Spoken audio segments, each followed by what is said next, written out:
There we go. Good morning, everybody. Welcome to the Opie Radio podcast. Just want to remind you, if you want to support the show, I need you to listen to the Opie Radio podcast on your favorite podcast app. That's how we make a few bucks. All right. Last day of 2025. I'm in a good mood because I learned a thing or two from Ryan Seacrest.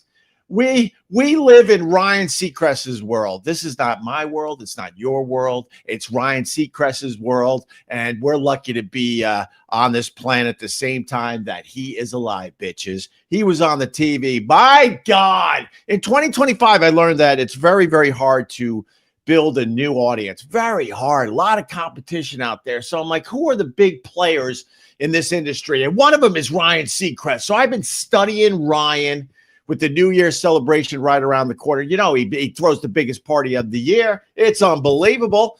And he was on the TV, right? And he was doing rapid fire questions from reporters about Times Square and New Year's, and he got every question right.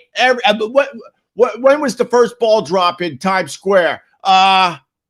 I forgot the answer, but Ryan Seacrest did it. I think it was 1907. What the ball was it? What was it originally made of? It was made of wood, I think, according to Ryan Seacrest. And then Ryan said something that I'm like, wow, you know what? I can't. I just, as hard as I try, I can't compete with this guy. They asked him, how do you count down from 10? And this Ryan Seacrest, this gift to humanity, know what he said? He said the key is to start focusing at 11. When there's 11 seconds left, that's when you focus and get ready for the countdown.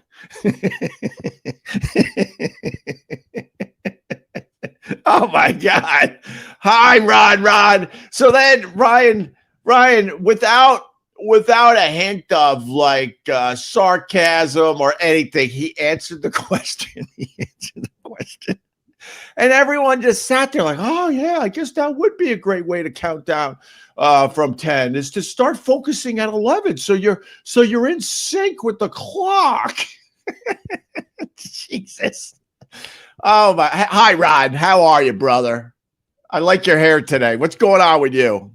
First of all, Ryan Seacrest is a national treasure. He is. He really is. The jealousy coming from you. Well, there's a bit of jealousy because, you know, he's got no less than successful? I think. Well, he's got no less than I think 18 shows on TV right now, and I live stream from a windowsill and from a very cold room, so I don't wake up the kids and the wife. I mean, this Ryan Seacrest is doing something right. So Ryan Seacrest's commercial to promote him doing New Year's Eve. Yes. He ends the commercial with the 2025 glasses. Right. He goes 2025 out and does a mic drop. It's unbelievable. Could you do that? I can't. I can't. I mean, could you pull that off? Can you do a 2025? No, I don't think so. You know what drives I don't think so. You know what drives me nuts about Ryan Seacrest? Like, he's answering these questions that are who gives a shit questions, and he's answering them seriously. No sarcasm, no making fun of himself that he's a fucking loser that got lucky because Dick Clark couldn't live forever.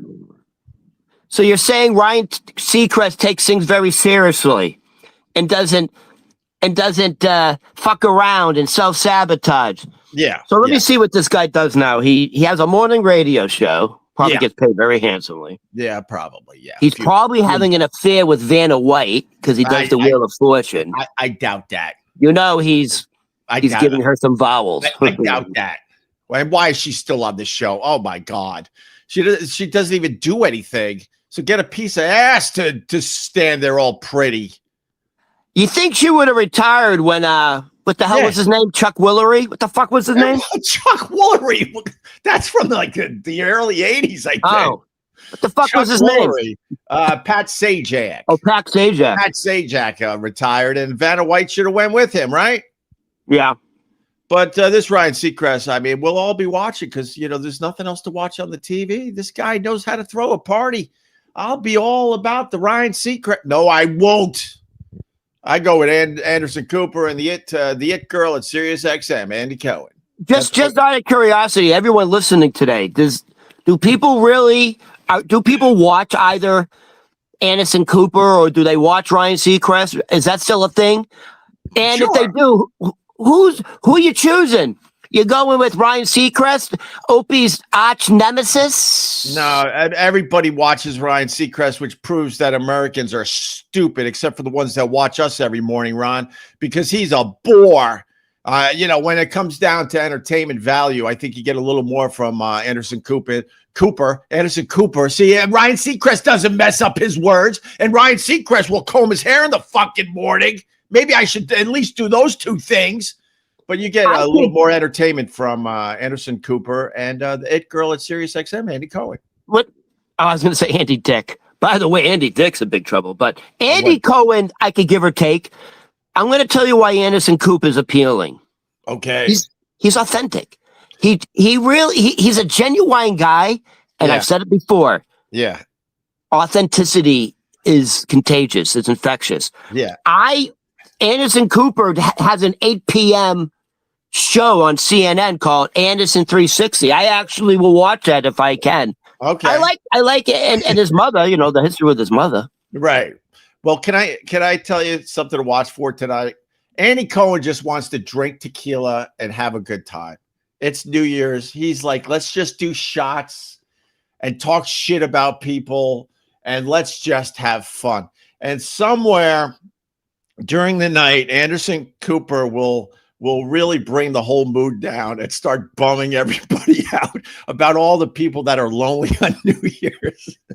And what you need to do, this is the stuff that I just study as a human being. I love studying people. Watch Andy Cohen's face. He'll look at Anderson like, what the fuck?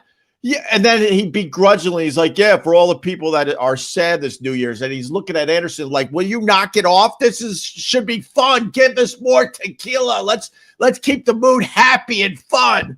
But Cooper will bring down the mood a few times tonight. And watching Andy Cohen deal with that is one of my favorite things to do every year. Andy Cohen wants to hook up with Coop. I think they dated at one point. I think they tried. Is that a real thing? I think, and I think Anderson Cooper was just too much of a bummer for Andy Cohen. Hey, I got something for real. Yeah. All right. The famous song by Phil Collins, "In the Air Tonight," with the drum beat. I used to know how to do it. Right? The drum beat. Yeah. All right. So at 11:56 and 20 seconds. Tonight, right? Push play on Phil Collins, "In the Air Tonight." 11:56 and 20 seconds. And guess what happens right at midnight, bitches? The drum. The drum, Phil. You'll be the hit at your party. Just stop everyone and go, everyone, I got a little something I want to do for everybody. Are you ready? And at 11:56 and 20 seconds, you hit "In the Air Tonight" by Phil Collins. And right at midnight, that drum fill will fill up your party, and people will look at you like, holy shit, you're a god among men.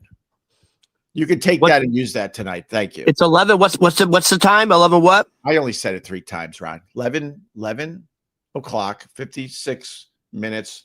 20 seconds. Ryan Seacrest would have said that better, but I'm learning. Ron, I don't know if I told you this, and then I really got to ask you how you're doing and stuff, but I met Ryan Seacrest. Was it dreamy? Was it like meeting Chris Cornell? He drives me insane because I don't get it. When people... Oh, you're freezing again. Oh, there you are. Okay. But is the audio good? Because the audio's fine. All right, then just worry about that, because guess what I do? It's a tradition every year. New Year's Day, I go to the cable company out here because I happen to be out here this time every year. And New Year's Day, I go to the cable company. I say, will you fix my fucking Wi-Fi? I use it for trying to make a few bucks. All right. Anyway, Where's Doggy? Doggy is downstairs sleeping with the kids right now. Don't worry about Doggy. The latest thing is Doggy's dead or something. It's stupid. Just more stupid lies. Although JJR, you're usually pretty cool. Thanks for your $5. Happy New Year. All right. His wife has the dog. Yeah, that's right. Can I show people my new location? Yeah, but let me explain. Idiots are trying just because I'm a happy married man with a couple kids. That makes people go, ew, let's make up rumors. No, I'm happily married with my wife, and my wife is in the house with me and the kids. Okay. Nobody's happily married. Nobody likes their kids. What are you talking about? You're living a dream. Married. That's not real. You're living a Norman Rockwell painting. No. I'm happy. Look at my face. Do I look? No, I'm actually happy. But these idiots, because they have nothing real to talk about with me, they got to start all sorts of dumb rumors. And we're gonna do way less of this garbage in 2026. Join the party. Me and Ron are doing it. We're taking on the podcast world. Why don't you hop on board and join the team? Now I need to cue up the Eddie Murphy, his hit. Which one? Party. Let's party all the time. Oh, party all the time. Party Fucking all the Eddie. time. Eddie, what happened to you? It's like an SNL parody. Please, Eddie, no more singing. Matter of That's fact, what happened when you get super famous. You think like everyone's like, dude, you should do an album. We made tomato soup last night as a family. Matter of fact, and some grilled cheese sandwiches. And I dipped the tomato. I dipped the grilled cheese into the tomato soup. That's very New England. Hold on. This guy's now mad at me. I'm not an idiot trying to make up rumors, Greg. I'm generally concerned for an animal that made an appearance daily. No problem. Yeah, I kind of backed off on that a little bit. But JJR, it's one of the dumb rumors out there that now my dog is dead or something. So I apologize to you. And for real, thanks for all the love this year, and Happy New Year to you, sir. You didn't have to spend another $5 to say that. All right? All right. Anyway, why don't I? Hey, can I show people I did some feng shui. Is that what it's called when you rearrange things? Yeah, you got a new set. You got a new set for the big live stream in the morning. Hello, everybody. That's Fernie, baby. Hello. Look at me. I'm like in the jungle. I'm like in that movie Anaconda with Jack Black. Anaconda, baby. Look at that. Woo! Hold on, look at that. I live in an antique store. I see that. It's like, what the hell is that? Isn't that an Asian? Look at this. Wait, you got an Asian umbrella. You got the lamp from Christmas Story, it looks like. You got a black Santa Claus. You do like live in an antique shop. Did you see the mask? I got look, there's a mask behind me. Damn, that looks scary. There's another mask. Okay. All right. Another mask? All right, I see the masks. No, I'm concerned about Fernie. I'll tell you what. You're in love with your fern. You're in love with your fern, but now it's taking over the house. But your roommate's got to be like, you got to get rid of the fern. It's completely taking over the living space. Some people are marrying like their chat BGT, whatever it's called. Right. Some people are marrying. You know what I mean? They're actually marrying it? No, like this woman in Japan. Yeah, she married like for the ceremony, she had the chat BT like on the phone, like the phone was beside her. And then there's another guy, he married his AI sex bot. Oh, damn. All right. Well, so I mean, it wouldn't be unusual if I wed. You know, when people marry weird shit, I'm all for it, because like the reality is like the divorce rate is way over 50% at this point. I think it's like 60 or 70%. So marriage is a joke. I take it seriously, but in general, marriage is a joke. So if you want to marry a tree or your sex doll, have fun, go for it. People get married they get married because they think that's what they're supposed to do. Right. The divorce rate is well over 50%. That is a huge failure. Yeah. It's a huge failure. Mm-hmm. All right. Let me just say, Oh, go ahead. Well, no, we're grabbing money. Last day of the year. Let's grab some money, Ron. Ron, I'll give you some of this, if not all of it. Happy New Year, Open Ron. I love the wood paneling in Ron's place. So retro. Thank you. There you go. Thank you. Another good man, Nick. Thank you, Nick. Happy New Year to you. So I think if I ended up marrying Fernie, You're right. we'd stay together. I'll tell you what, though. You know who I'll never have over the house because of my thick, luxurious fern? Right. Louis C.K. is banned from my house. Oh, wow. Why? Because it's been well documented. Louis C.K. has a thing for fertilizing ferns. You stay away, Louis! You know, that fern is perfect for Louis. If all you need is a couple broads in your wood paneling apartment and that fern, and man, if Louis C.K. wouldn't be hiding behind that fern. just a bunch of us doing a circle jerk on Fernie.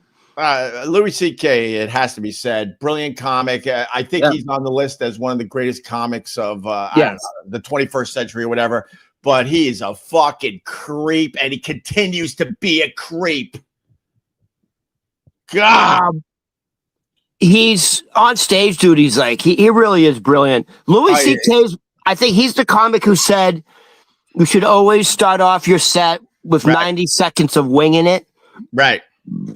Sure. If you're Louis C.K. Right. Most comics can't do that. No, that actually makes sense. But how are you, Ron? Enough about me and my obsession with Ryan Seacrest. Ugh. You know what Ryan's doing right now? Probably because he's the big show today. I know, Ron. He's got personal chefs. He's got assistants. I know, Ron. And I'm got wardrobe changes. And I'm freezing my ass off so I don't wake up the kids with my babble. So, what's going on? And I can tell you what Ryan's doing right now. Oh, you're allergic to Fernie. I can tell you what Ryan Seacrest is doing right now. He's in a 5-star hotel in New York City. Yeah, he already got his assistants bringing up the perfect breakfast. He's in the warmest and most comfortable bathrobe imaginable. He's got the beautiful slippers on. They're what do they call it? Drawing. They're drawing a bath for him right now, a bubble bath, right?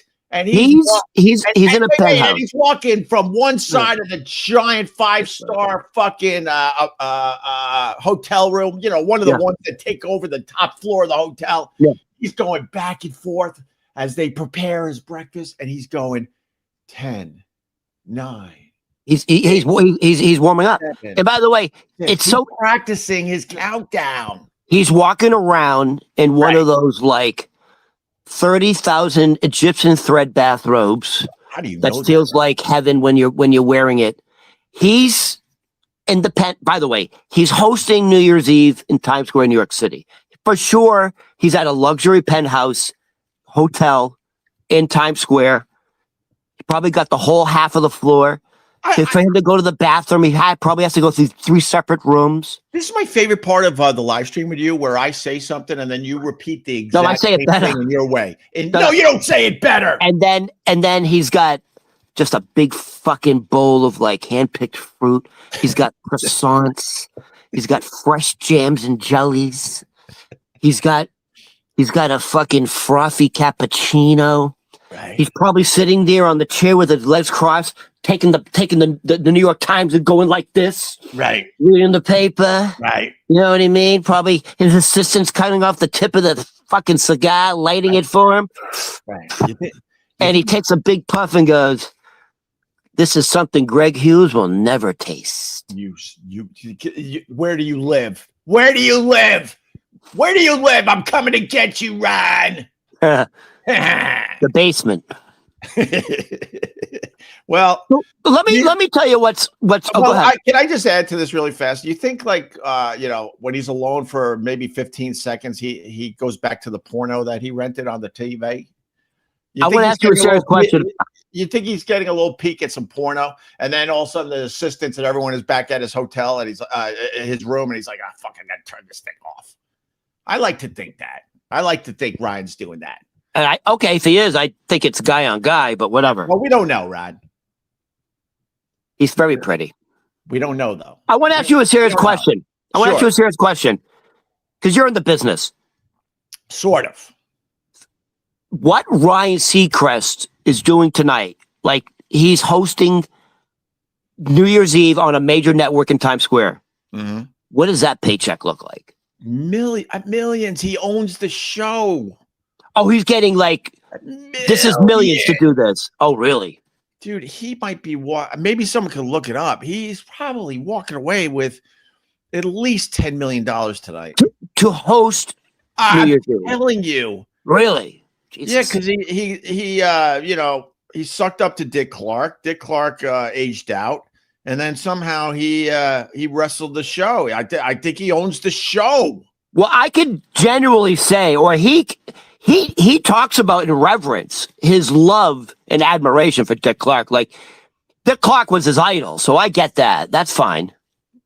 Dick Clark had personality though, because like Dick Clark was also a guy that what he was doing meant nothing, but he had a personality doing it. That's the difference. Let me just ask AI one thing really fast. How much does Ryan Seacrest make on New Year's hosting the biggest party of the year? All right, go ahead, Ron. We'll get the answer. It doesn't verbally say it. Oh, they're saying the $1 million minute. For the biggest party of the year, Ryan Seacrest pulls in a cool $1 million for a single night of work. I think it's more than that, to be totally honest with you. Oh my God, he makes $75 million annually. He makes $28 million a year doing Wheel of Fortune. Dude, I can do Wheel of Fortune in my fucking sleep. Are you kidding me? I don't know. He makes 12 to 15 million hosting American Idol. And then his radio empire. Oh my God, all I had to do is behave. He makes $15 million a year doing his fucking radio show. We ran circles around that garbage. Dude, I am now officially mad. I was joking for the first 20 minutes of this stupid life. Now I'm out of my mind. I'm out of my fucking mind. Why couldn't I leave Howard Stern alone? I'd be making $15 million a year. Yeah, why couldn't you leave Howard Stern alone? You couldn't keep your mouth shut, and Howard said, fuck this guy, get him out. $15 million a year. Dude, have you ever listened to Ryan Seacrest's show? It's fluff. It's fluff. You ask basic questions to big celebrities and you play the hits of the day. That's all he does. It makes millions. And I met him once at the Starbucks and I was going to act up. Did he know who you were? Yes. Yeah, he did. Oh, okay. And it softened the blow because this is what was in my mind. That's Ryan Seacrest. He drives me nuts because I don't get it. For the people that go, I don't get what Oop's doing. Shut up. Go watch Ryan Seacrest and you'll get what I do.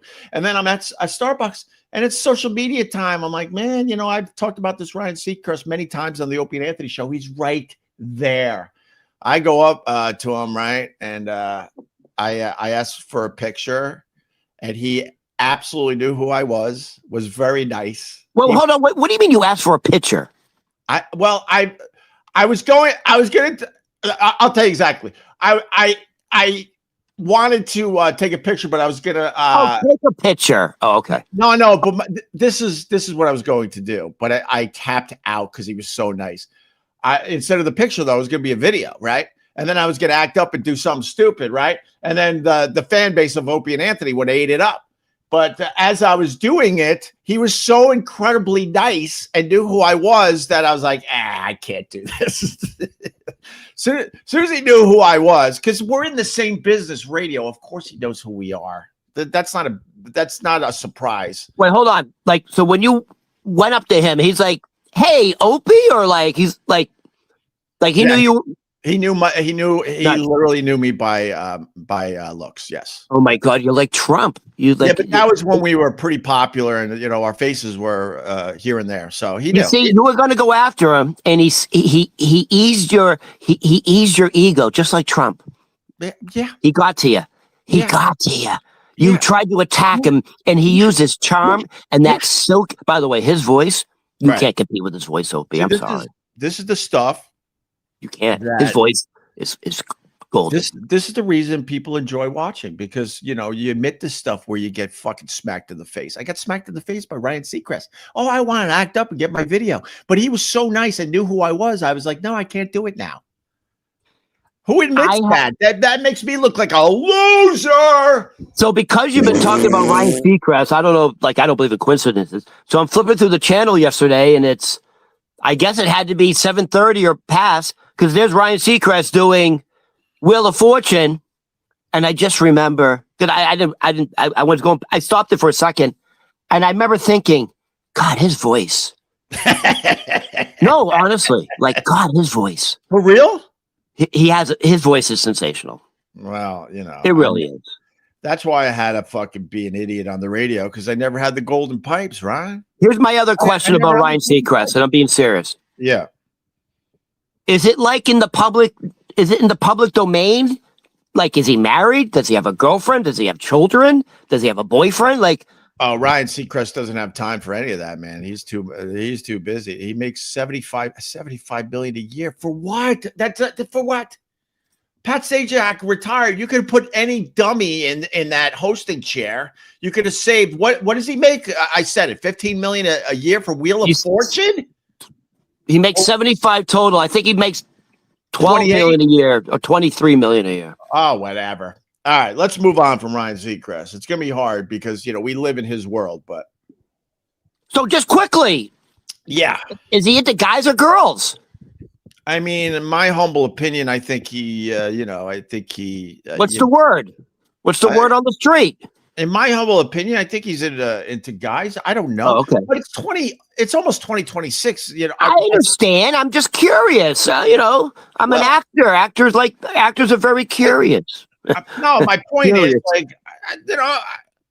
I wouldn't call myself a fan, but I support your right to love whoever the hell you want, as long as you're not hurting yourself or others. I'll tell you one thing about Ryan Seacrest. He's a metrosexual. Remember that term? Yeah. He is put together, baby. And to top it off, you know what the cherry on the top is?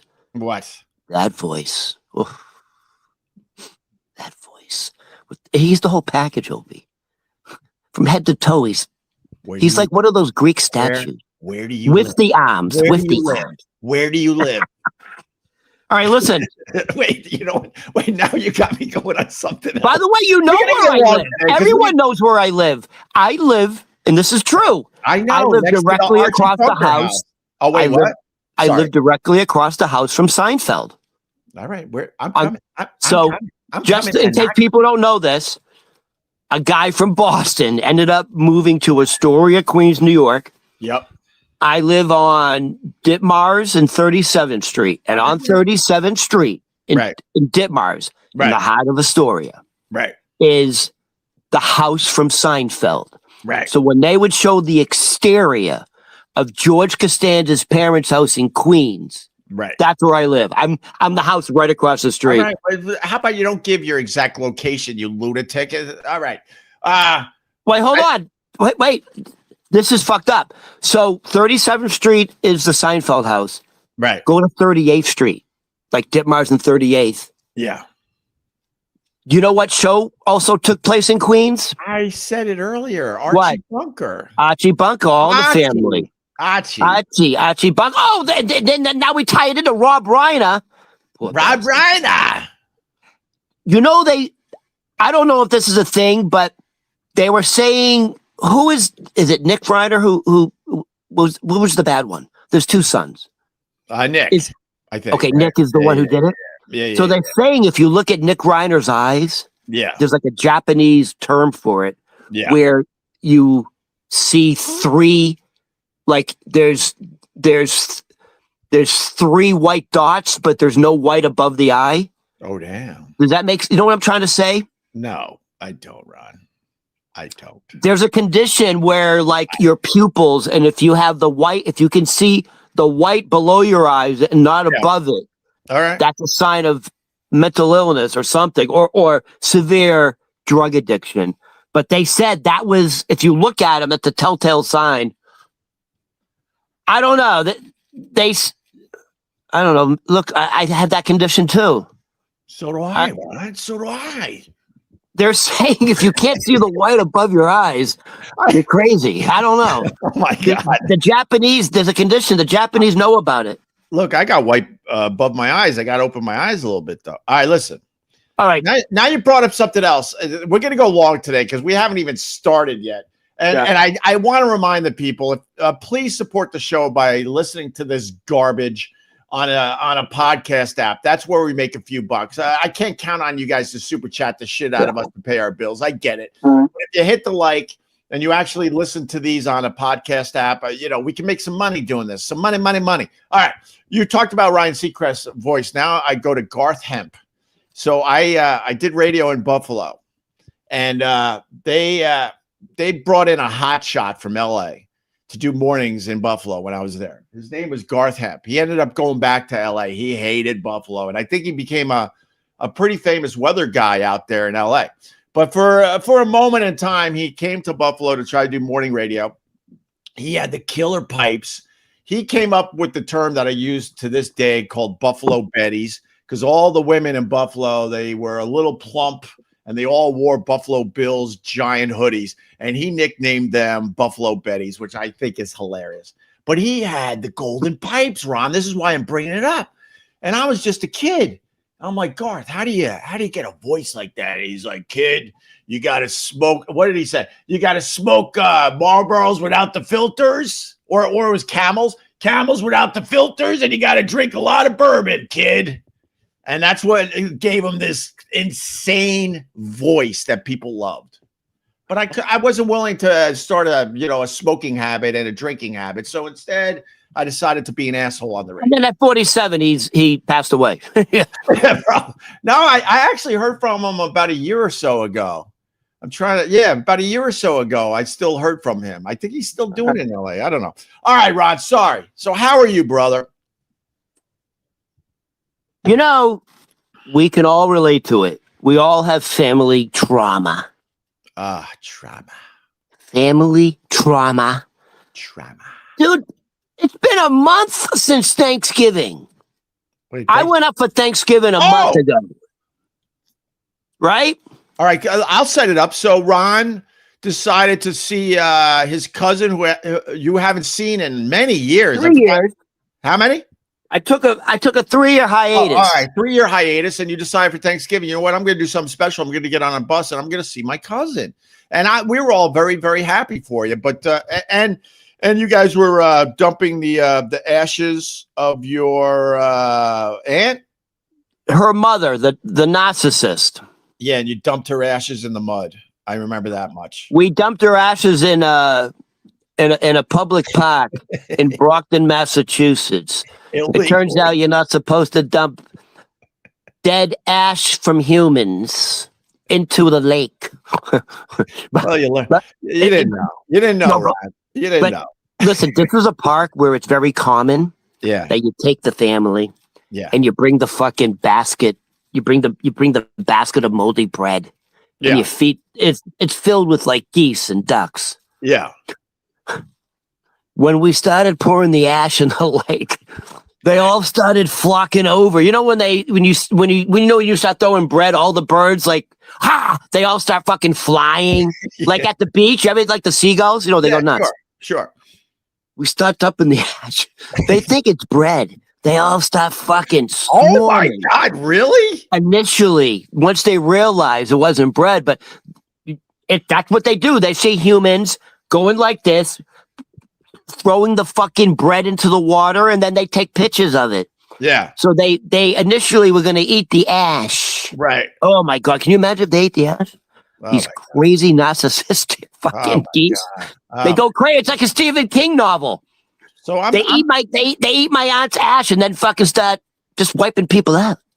Did you have a little of her on your shoes when you went back up to the Tesla? So when we put the ash in, here's a little FYI. If you ever want to throw your ashes in a body of water, make sure the water's moving. Don't put it in still water. Ron, I got it. Takes up. Please give me a second. I know I've been babbling too much already today, but We've had a lot of fun this year. Let's be honest with each other. Oh, we beat the shit out of each other. I yell at you, you yell at me, but we really enjoy, believe it or not, doing this together. I gotta tell you, we had a lot of crazy shit, a lot of crazy stories this year. I think my favorite story of the year is you talking about dumping your ashes and realizing it's not like the movies where it just floats out to sea all nice, where maybe you throw a few like flowers on top and the whole mess just goes into the ocean nicely. And I think that's what my cousin thought. Right. Because in every movie, you got the nice music in the background. You got the violins. You're leaning over the cliff that looks over into the ocean, and everyone's around, and everyone says something, and there's tears, and you throw it up, and it just and everyone's hyped. The opposite. It was the opposite. Matter of fact, my cousin texted me yesterday a 5-point text, like an angry 5-point text, and said, I need to get this out of the way before the new year so we can move on. Wait, you got an update on this glorious day you had with your cousin for Thanksgiving? So there's a 5-point fuck you like text, like I'm pissed off. And one of the points was she didn't like what I said when we were doing the ashes. Where on the podcast or when you were up there? No. So one of her gripes was we all said something. So she poured the ash into the water. It didn't move. Right. It coagulated. It just like turned muddy. Right. And I could just picture her guts. Anyways. Oh my God. Then everyone goes around, like everyone says something, a nice fond memory. Right. You know what I mean? Of course. So the girls, there's the two girls. One just graduated from Brandeis. One's a senior in high school. She wants to be a nurse. Good for her. The other one, who just graduated from Brandeis, works in a medical lab. Like she's like a biochemist. That's good. Good for her. That's nice. What was I saying? Well, you got the 5-point text. Oh, so yeah. So the girls, everybody's gonna say something. So the girls go first. Then my cousin says something. So meanwhile, she's pissed at me. At this point, the fucking husband's up the hill, and she's like, "Come back down." He's like she's pissed at me. He didn't even want to participate. He fucking beat it back up the hill. So everyone's saying nice, fond things. So I say, well, these are my memories. These are my fond memories of Auntie Lois. Right. I can say Lois. It's my aunt. These are my fond memories of Auntie Lois, who's my father's sister. I said, it was my first experience meeting black African men in the morning. Did you really say that? I did. Why'd you leave that out of the story when we initially talked about this? That's amazing. Because she used to take black African men home from the clubs. Ryan Seacrest. Ryan Seacrest, are you learning a thing or two today? How to give people actual content? So wait, how? So this is I said. So my fond memory is no, Ron. How do you know this? Because I'm a little kid, and like in the this is the summertime. Like I would spend, I'd spend 2-3 weeks in the summertime in Brockton, Massachusetts, all right, with my cousin, and her mother is my father's sister. So my cousin and I. We went for like 3 years in a row we went for 3 years in a row to a summer camp in Maine. Right. So we spent our summers together. Like, okay. All right. So you know this, that you would wake up in the morning and you're looking for your Frosted Flakes. And there would be like every summer, if we weren't going to summer camp. Yeah. I would do like a 3-week stint in the summer.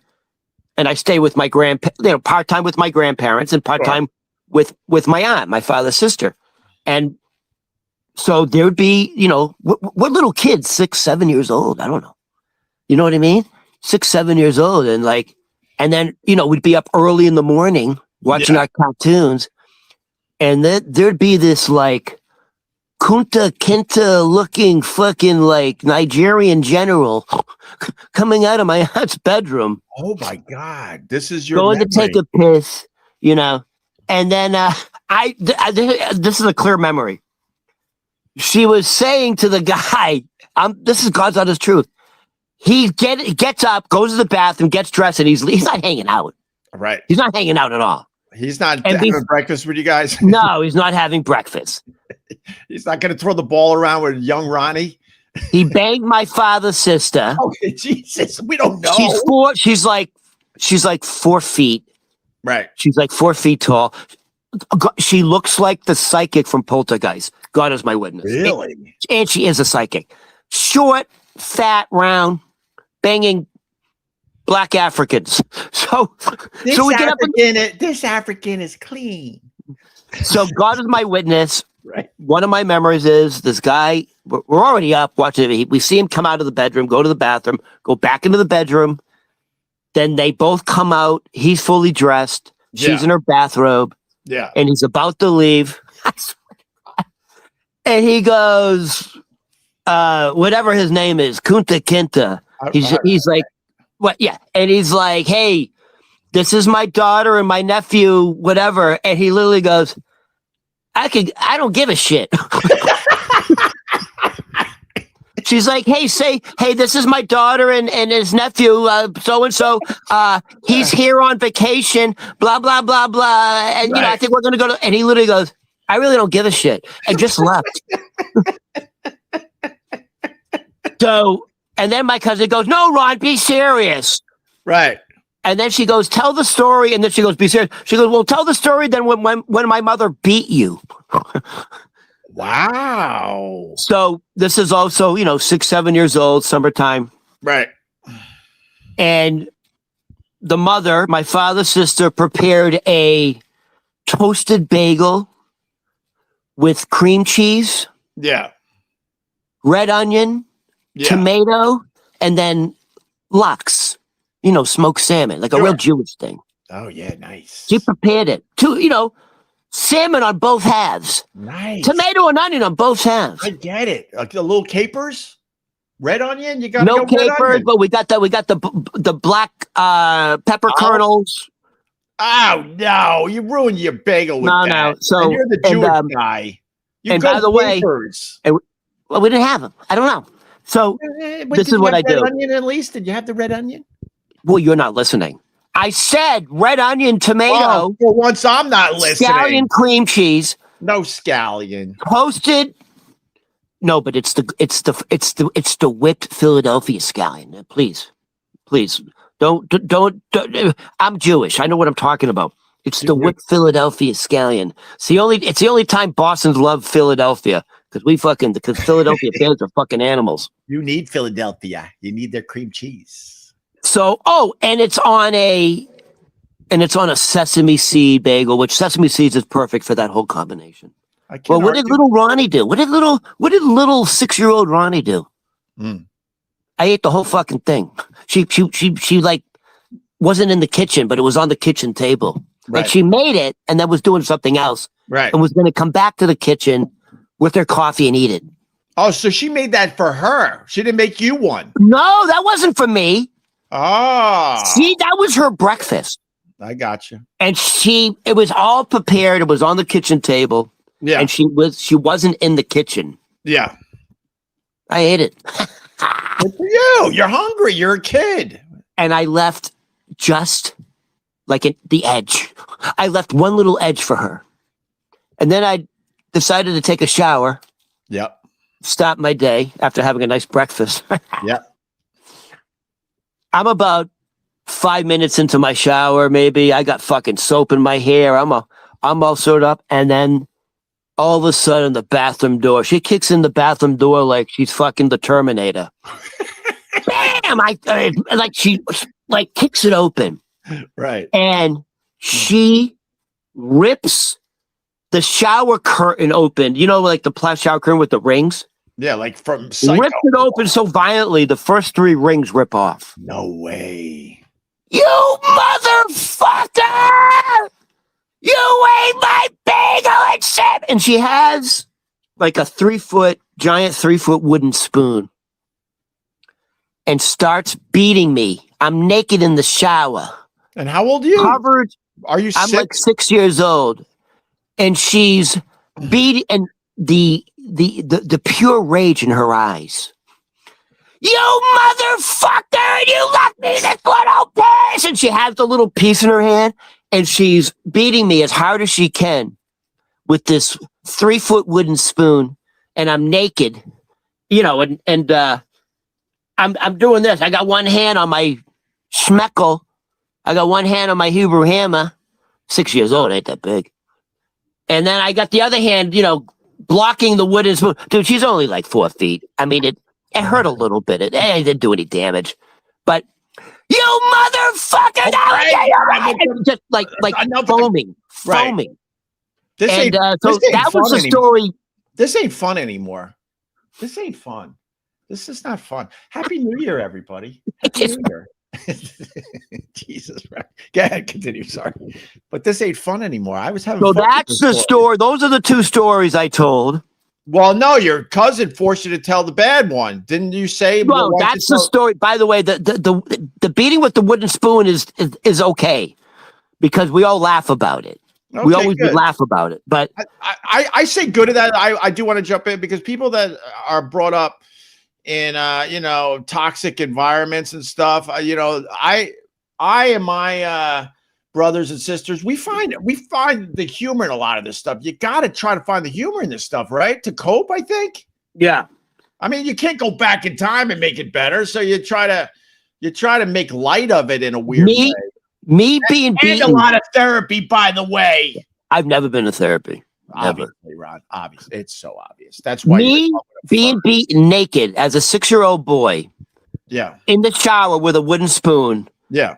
Believe me, that turned very quickly into a hilarious story. Good. It doesn't have any negative connotations. Good. But I had to be an asshole.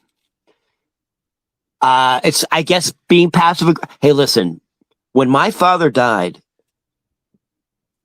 the mother, my father's sister, couldn't have been, it couldn't have been more mean. She said, fuck him. I'm glad he's dead. He was a piece of shit. He was the worst brother I've ever had. He may have sexually assaulted me. All right. Careful. And then she said, she goes, fuck grieving for him. Why don't you grieve for me for having a horrible brother for a child as a childhood? And then she said, because the body was stolen. The body, he was so fat and the body was so diseased. Once he died, his body started liquefying immediately. So they cremated him. And then the evil stepmother who locked me in an attic stole the ashes and went and took it to her family plot in St. Albans, Maine, which is as fuck north in Maine as you can go. You know what's on the other side of St. Albans, Maine? Canada. St. Albans, Maine is where the evil stepmother's family is from. So they buried it in the family plot. There are more milking cows and dairy cows in St. Albans, Maine than there are human beings. All right. Jesus. And you can't, dude, I don't know if people know this. There are parts of rural Maine. Right. God is my witness. Yeah. You can't understand their English. It is so heavy. You feel like you're in the deep south. You go to deep parts of Maine and they sound like they're from the deep south. God is my witness. I'm sure there are people who can attest to this. Right. So anyways, the Ron, body was... What part of this says fun for the last show of 2025?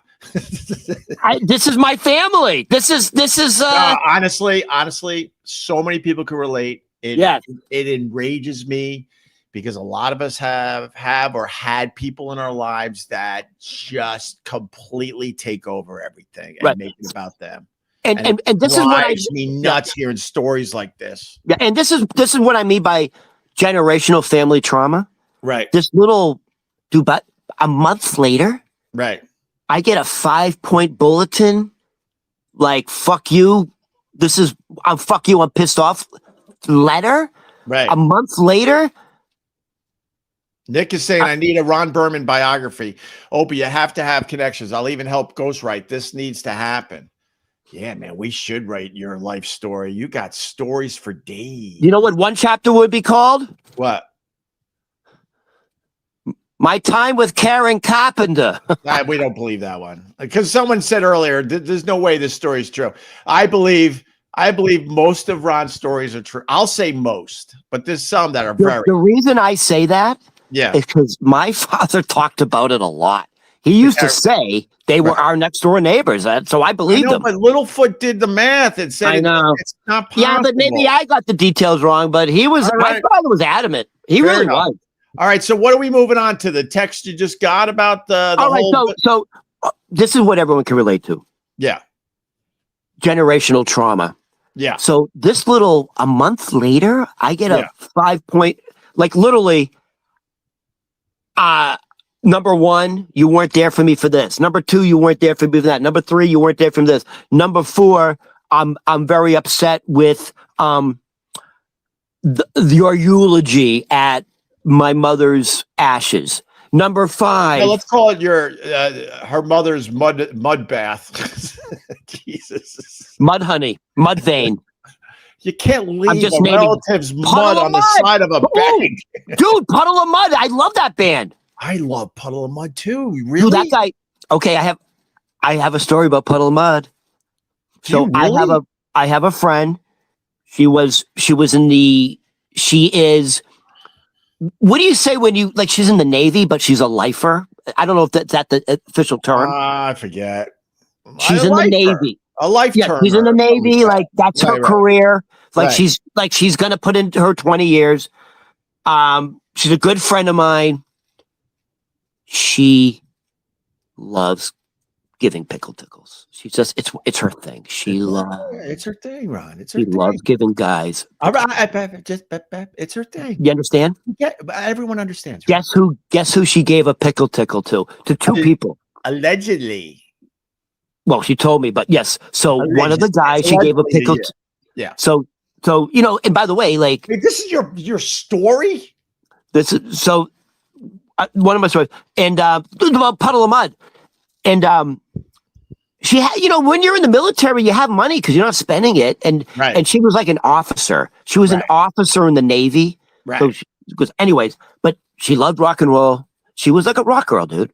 She was like a fucking tough rock girl. Right, she was like a guy, but a girl. Like, you know how guys like she was like a guy, but a girl. She loved giving pickle tickles, and she loved it. So she gave a pickle tickle to. Do you know the lead singer of Puddle of Mud? Do you know his name? I not offhand, and say allegedly a lot because allegedly, then we have literally no idea if this is true, and it needs to be said. Allegedly, and if it was true, it was many years ago. Decades ago. Okay, and so she said allegedly she gave him a pickle tickle, in his hotel room. Yeah, and then stole his hat. Stole his hat, you know those wool hats they used to wear back in the day, like the grunge shit. Yeah. He had one of those, so she stole his hat that he was wearing on stage, like this wool hat. And the other guy she gave a pickle tickle to, allegedly, backstage, allegedly. And let's see if you can guess the band. But it was the lead singer of the band. They're from Canada. Let's see. Let's start with that. Think of a rock band from Canada, dude. Geddy Lee. No, that's Rush, dude. That's they'd be too old. Oh, I don't know. Canadian band. I don't know. Hold on. A Canadian band that everyone goes, nobody will admit they like them. You know who I'm talking about. All right, don't say it. Nobody will admit it, but everyone listens to them. I like that band. They had a good documentary. No. People know. They're saying it in the chat. I'm scared to talk because this is all alleged shit. Allegedly, I can say it. People understand in the chat. They got the name. They got the name. Allegedly, this Canadian band was playing in New York City. Right. There's a rapper 50 Cent. This band has kind of that. All right. They know. They're saying it in the chat. Ron, they know. Okay. Let's move on. This alleged shit could get you in trouble. Okay. So allegedly she gave. All right. We get it. All right. This is another wonderful family dynamic for you, Ron. So wait, the cousin gave you just basically an FU text the last day of 2025 because. So she says. She started off the text by saying, "I want to thank you for your love and concern," because I was like, "Dude, your husband is just straight up abusing you verbally." Like, well, I don't like you. Well, that's what you experienced, Ron. For sure. Oh my God, I got to play lawyer on my own fucking podcast today. We used to have lawyers that's a reality. To do this. So that's when you went up there. That's what you witnessed. You felt like her husband wasn't being kind to her, right? He's being abusive. Being fucking abusive. In your opinion? In my opinion. I can't believe I have to go back to law school now for my own fucking podcast. What do you mean back to law school? What? What do you mean back? I fooled around. What are you, like the Lincoln lawyer? I fooled around with a few classes back in the day on the side. What are you driving around in your electric car, fucking taking on cases like a fucking Matthew McConaughey? Well, I read a few of those books back in the day. What were the John Grissom's? Yeah, I read some John Grissom books, and I decided to dabble in some law classes back in the day. Hey, if you can make up stories, I can make them up too, Ron. But be careful with yourself for real. Like back in the day on Opie and Anthony, we would just shit talk, and then they had a whole team of lawyers that had to worry. Now we're by ourselves, except for our imaginary help, Richard. You think some guy named Richard helps us? I do. So now I got to play lawyer and make sure we're safe with your stories. So this is what you witnessed when you went up for Thanksgiving. Yeah. Listen, it was bad. So all right, last night. Dude, it's a month. It's been a month since Thanksgiving. I haven't been up in 3 years because it's a toxic, abusive environment. Right. Not just from the husband, from her. Right. And I just, it's almost like a Buddhist thing. Yeah. The easiest, quickest solution. Yeah. To get out of an abusive situation. Yeah. Is to simply walk away. Well, Ron, you know what? And that's what I did for 3 years. Oh, for you, yes. But people find themselves in situations that they just truly feel like they can't walk away. Oh, I understand that. No, so I got to defend some of the people out there. They want to walk away. They know they're in a bad relationship. They know they're in a bad marriage, but they simply can't do it for many, many reasons. Unfortunately, I feel bad for those people. I'm convinced that most people feel stuck, right, in a loveless marriage, right, because of finances. Well, yes, it's finances, and maybe the kids. Dude, I worked with a guy at as long as I don't say his name, at WNEW. He's one of the top sales guys. This says it all. Yeah, and he went through a divorce.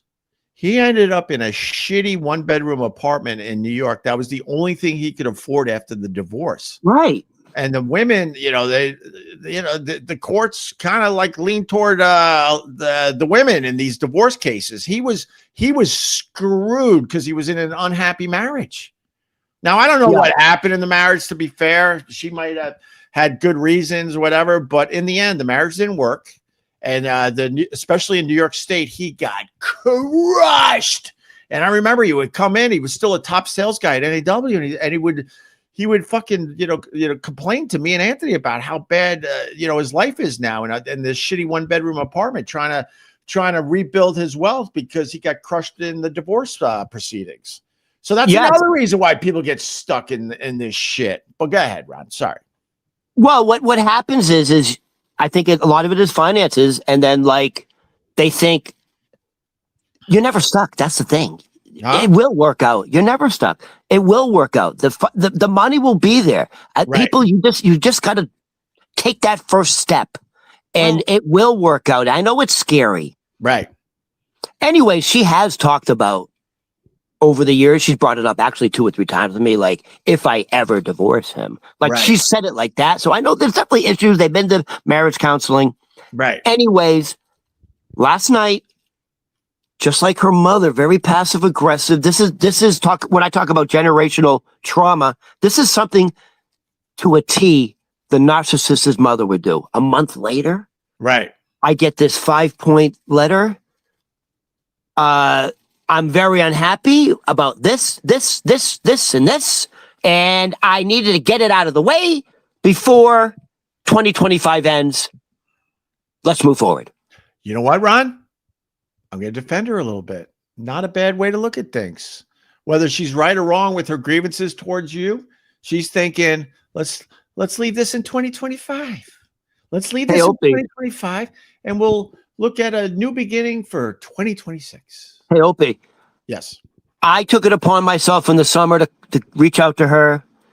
Mm-hmm. And because of that reaching out, it led to me coming up for Thanksgiving after 3 years. Mm-hmm. And this is the result. This is how you want to deal with this. I made the fucking effort to reconnect.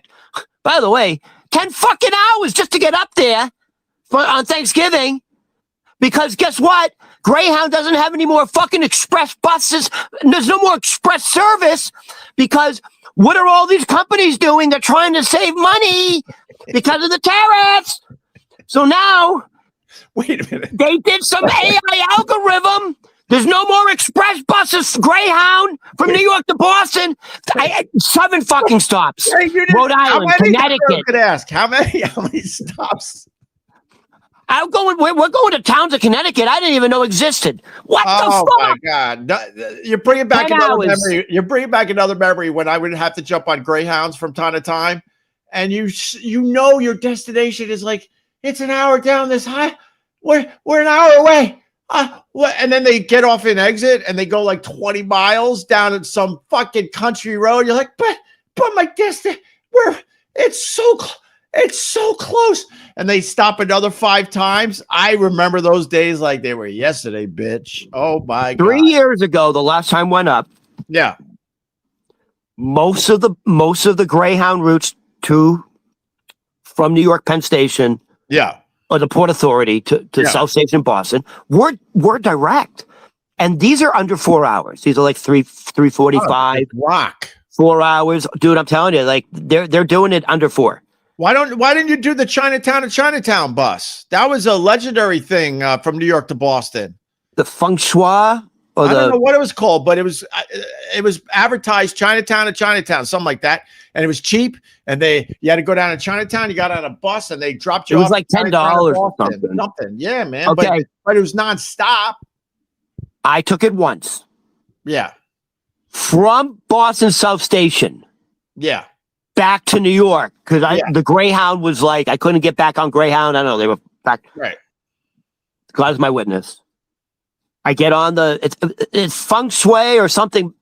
One of them, they kept getting shut down by the Transportation Authority. I get on the bus, and it's this emaciated, elderly Chinese man. He's wearing like a shirt like this, but it's like buttoned down to his belly button. You can see his ribs. Yeah, yeah. He's on his right foot. His big toe is sticking out of his shoe because there's a hole in it.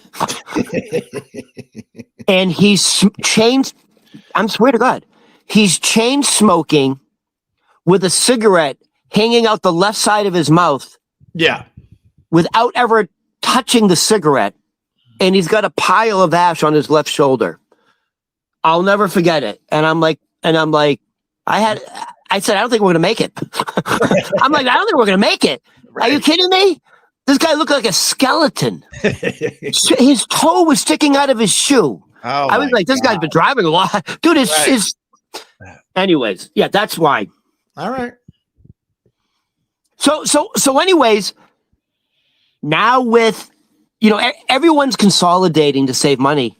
They don't have express buses to New York to Boston anymore. We get that, but you got to stop 7 times. That is a nightmare. So I make all this effort after 3 fucking years. Right. I go up, and by the way, I responded to her, and I'm like, "Yo, why? Like, we should have had this conversation when I was there. Right. Like, this is an incredibly passive aggressive letter. And I said, this is something your mother would do. Oh. Why didn't we have this conversation? I did say it. Oh, you never want to say that, right? I said it. You never want to reference the person that brought a lot of trauma into your life. And I know that was kind of that was demean, Ronnie. Oh. But I did reference the fact that I said that's something your mother would have done. Because I almost wanted to point it out, like, hey, dude, you're repeating these horrible. Ignore that, dude, Ron. I'm just acknowledging the people that are throwing a couple bucks at us. Yeah, thank you. Yeah, of course, thank you. I'm going to give most of this to Ron. So thank you. On top of the Ronica check that's coming next week. I knew it was important to reconnect. I mean, it really is. Right. And I did it, and I went up. I know you did the right thing, Ron. And a month later, I'm getting this 5-point letter of her disagreements and her being upset. Right. And I said to her, so I responded last night to the text, saying, you weren't there for me when this person died and this person died. And I'm trying to say to her, no, I wasn't, because you were so cruel and mean to me. Why would you think I would be there for you? Like, I don't think she understands that. She doesn't even remember it. It's just like, you can't treat people with cruelty and then expect them to be there for you. You just can't. Right. I ended up blocking her number and her husband's number. The next door neighbor had to call me and say, hey, Ronnie, Toby's been trying to get a hold of you. For some reason, she can't get a hold of you. I said, yeah, I blocked her. And he goes, oh, well, hey, sorry to say this, but her mother just died. Oh, by the way, this was on Thanksgiving. Right. So from that, I've reconnected. And then the husband literally treated me like dog shit.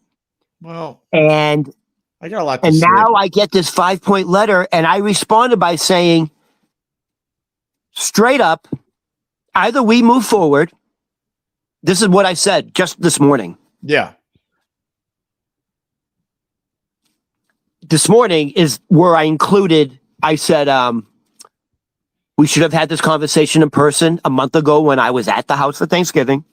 This is something your mother would have done. This is extremely passive aggressive. Shit, what I was going to say. Hold on. Oh, and I said, and this is the most important, and she hasn't responded back to me.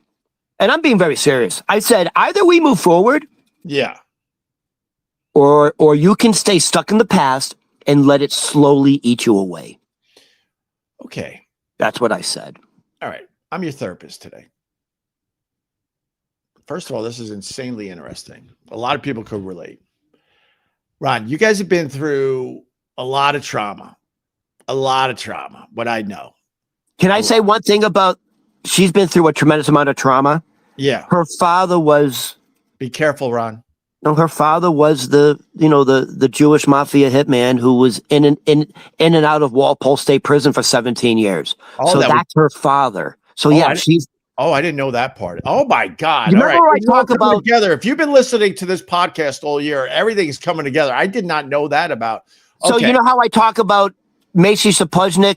Everyone knows. Everyone knows, Ron. Okay, that's her father. If they don't, they should listen to more fucking episodes of the Opie Radio podcast. We're crushing it. Opie, that's her father. All right, I got it. Listen. So now you understand. She's a lot of trauma.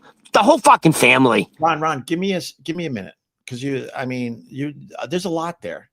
I'm going to say something that I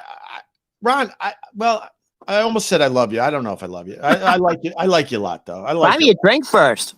I like you a lot. We've had a very good year together. I am going to advise that you keep the lines of communication open with you and your cousin. You guys have been through a lot of trauma and a lot of drama, and it's a lot of toxicity. And I think some of this stuff she's saying, was healthy for her as well. Yeah. I don't know. I don't like that she did that to you when you went out of your way to go up there, but I think it's important to try to keep the lines of communication open. I really do, because she's the only family you got, right? More or less, you're down to her. if she reaches out to me, I'll reach out to her. I mean, that's yeah. But I mean, there's a lot there, and wow, she did give you a big FU text at the end of the year, and you responded, and you should have. So passive aggressive, like, hey. But I think you got to speak your mind with her. She's got to speak her mind with you. But I think it's important that you guys keep trying, because with everything you've been through, I think this is not an easy solution at all. I'm confident it's going to work out in the end. I have hope. All right. The lines of communication I did, by the way, when you cut someone off completely, that's a sign of cruelty.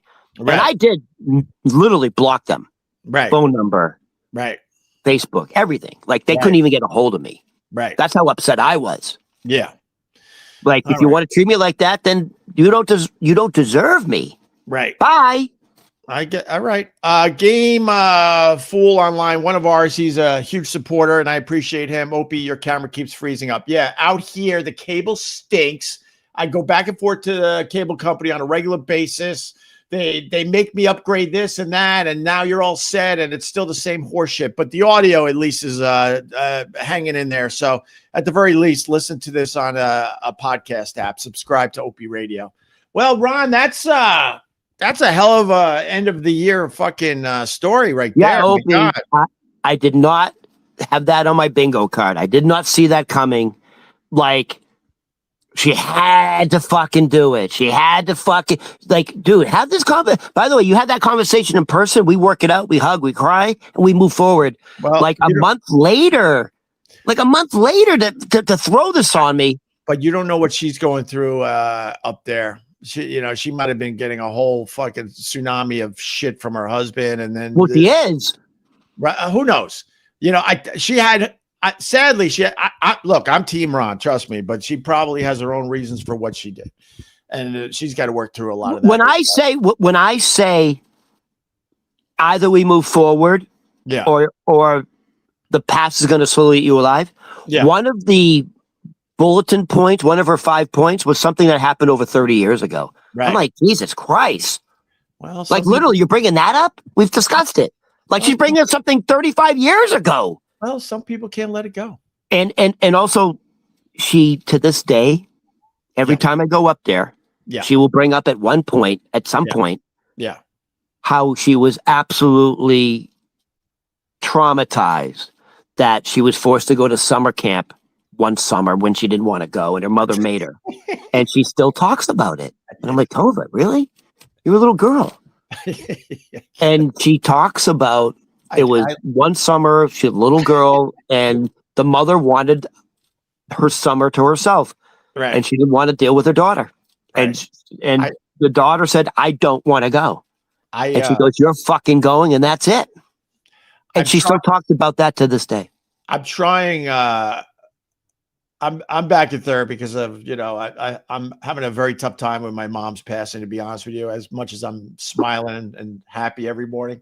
So I'm back in therapy talking about it. And I'm like, I'm trying to really leave my mom in peace, let her rest in peace.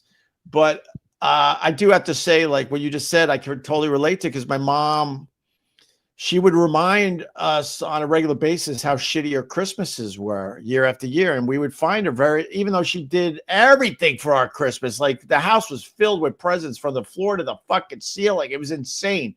They really, really did the right thing every Christmas. My God. And, but a lot of Christmases, she was very sad and depressed. And, she would tell us why. She had shitty Christmases growing up. And I, as a kid, I remember going, Ron, right to your point. I said, but Mom, you're up to like 10, 12, 15 fucking great Christmases with your husband and your kids. Why can't you let that go and replace those memories with all the new memories of much better Christmases, Ron? Hey, I can relate to that. Listen, so you know how you talk about like there's generational trauma, and so it's like passed on. Yeah. So I talk about how the husband is so fucking controlling, and like everything has to be done perfectly. Even like the dishes, like he'll like, even after they do the dishes, like at one point during Thanksgiving, he's like, are you fucking kidding me? These aren't clean. Oh my God, you gotta be. He puts everything, like almost throwing things back in the sink. Right. So that's trauma. Yeah, Now, why is he behaving like that? When he was a kid, like almost like your mother, when he was a kid, if the dishes weren't washed properly, Ooh. she would break every dish. Ooh. You understand? I That's understand real. that. Now, your mother would do that with your bedroom if you didn't clean it, right? Oh, all sorts of shit. Yeah. So Yeah. can you imagine that type of trauma as a kid, breaking every dish if it wasn't cleaned properly? But I think, Ron, Clean, bam! I understand, but I think, and I say No this excuse to carefully. treat your I wife say and this children like that. carefully. Oh no, God, no. I know the stuff that triggered me as a kid, and I make sure I avoid all of that. But I think, and what I'm about to say is not easy because I know a lot of people are really relating to this right now.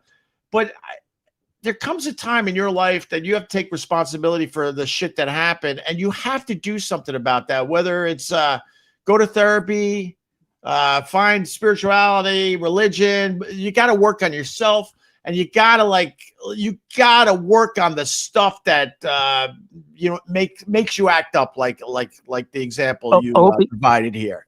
There's a time where you have responsibility in this, and you have to do something about it. You can't just be like, well, I do this because this is what happened to me when I was a kid, so I'm going to continue the cycle. No, your whole goal, if you were brought up in a very you need to break the cycle of trauma. Break the cycle, and it's not easy. I jokingly say this, but I mean it. My whole goal as a parent is to fuck up my kids in new ways. You know what I mean? Not fuck them up with the same shit that fucked me up.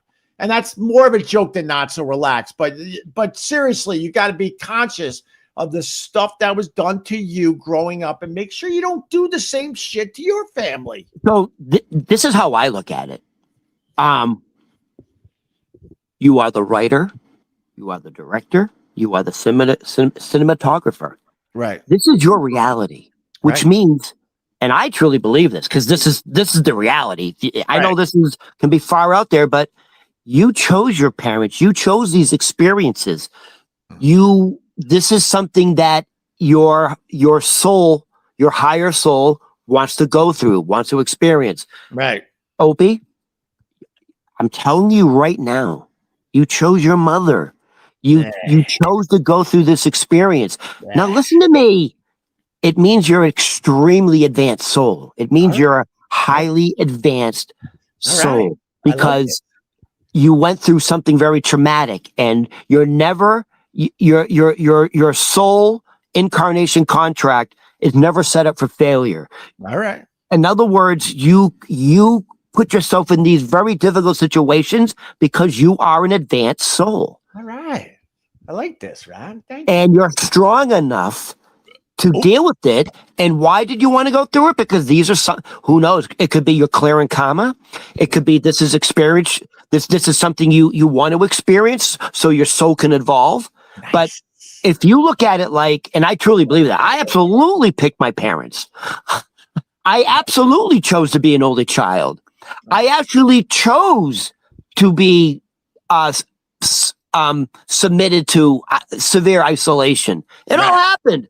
That ain't a coincidence, because I'm strong enough to deal with it. I'm very proud that I have these incredible challenges because I love that I went from real darkness to light. And that's one of our goals here, is to go, because Earth is a third density planet. It's very heavy. It's very negative. And to go from the dark to the light. And one of the other greatest lessons we must learn every time we reincarnate is to truly discover our true essence. Ooh. What is our true essence as a soul? Like, what's our real authentic identity? That's really one of the big lessons. So I really like how Ron Berman has come out. I like it. No, I do. That's how I look at it. I feel lucky. I feel fortunate. I do. Well, Ron, I've been through hell, baby. I've been through hell a few times, and I've come out of it. Like, it's a great feeling.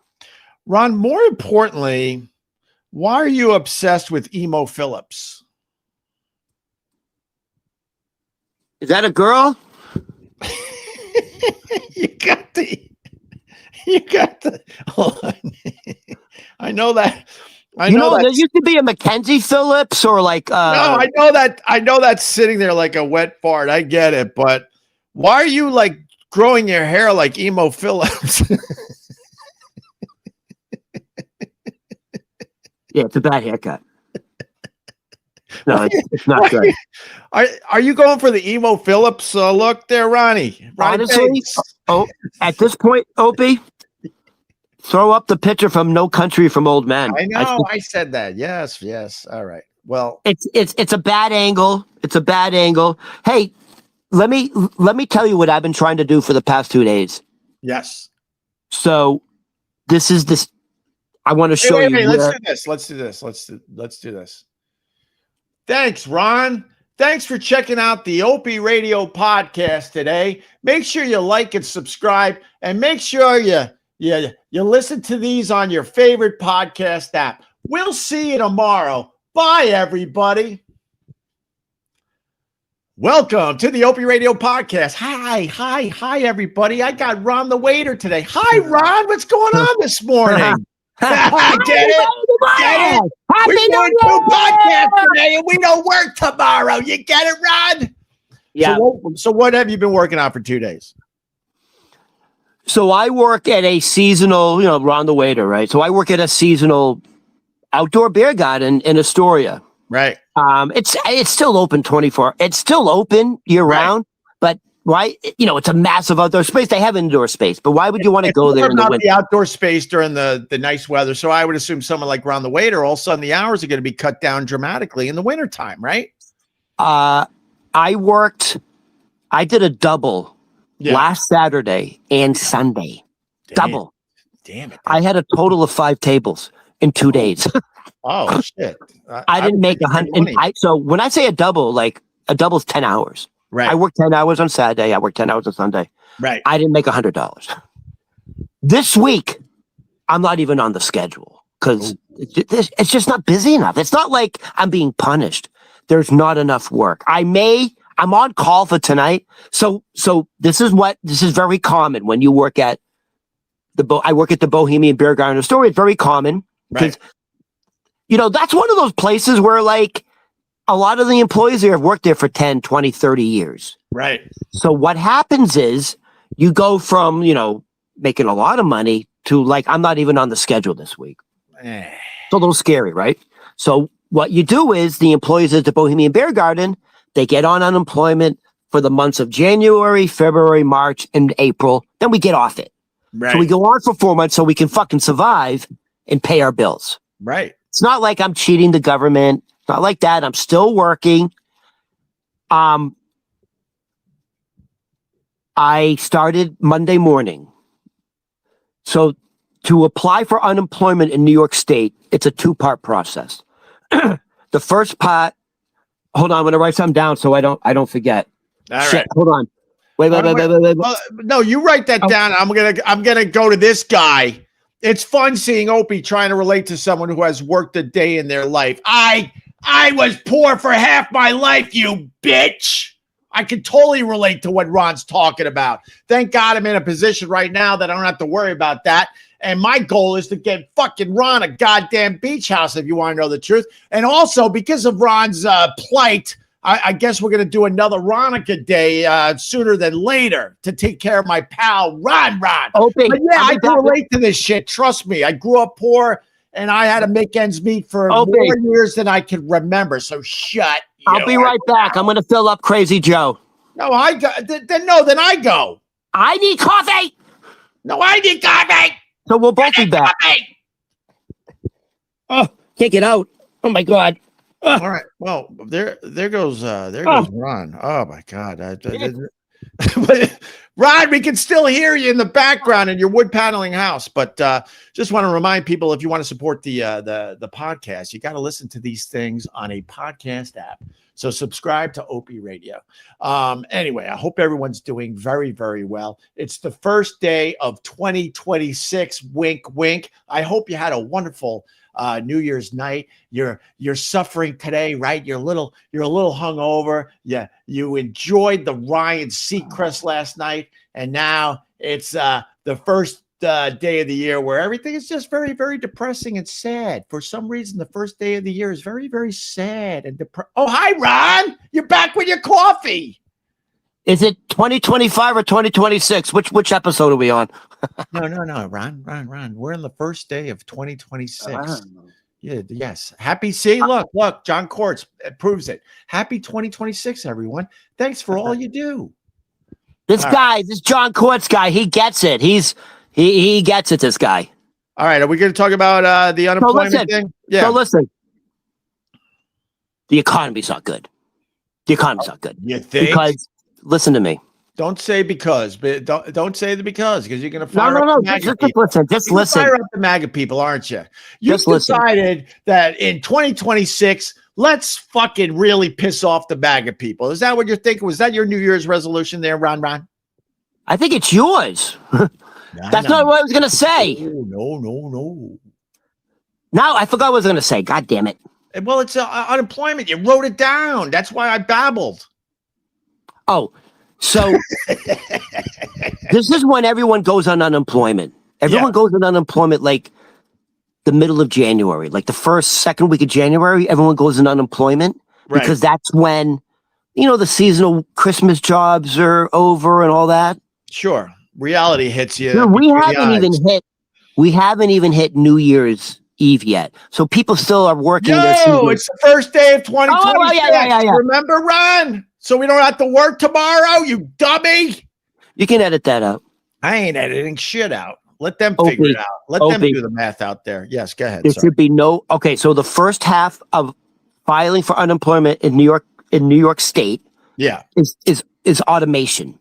It's about a 25-minute process. Okay. You have to answer all the questions, all the automated questions, and you have to complete that first. That's part one.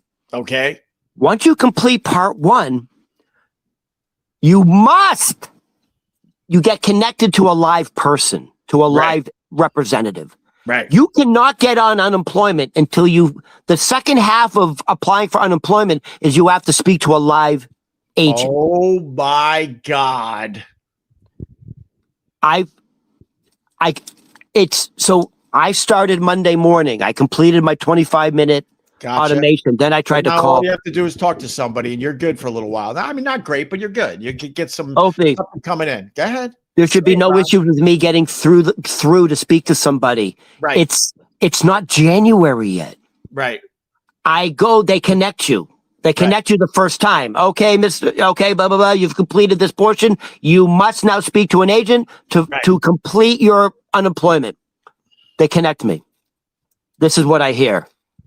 Due to the high volume of whatever, try another day and they disconnect you. Now, that's happened before. So what you do is I just hit redial, and then hopefully one of these times you get through. Right. I called 32 times on Monday.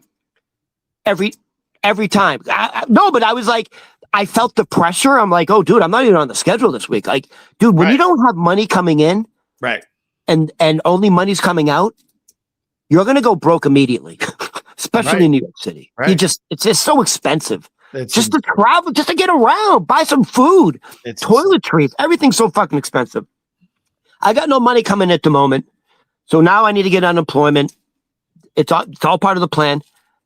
I'm not doing this in the second week of January where everyone's looking for work. Everyone's on unemployment. Right. You're doing it early. I can't get through. Today's what? Tuesday or Wednesday? What's today? Thursday. It's Thursday. Wink, wink. So on Monday. Yeah. On Monday, I was 32 times. I kept getting disconnected. I said, okay, I get it. It's the weekend. People from the weekend are calling on Monday. I get it. That happens too. There should be no problem me getting through on Tuesday morning. I called 41 times on Tuesday. Due to high volume, and they automatically disconnect you.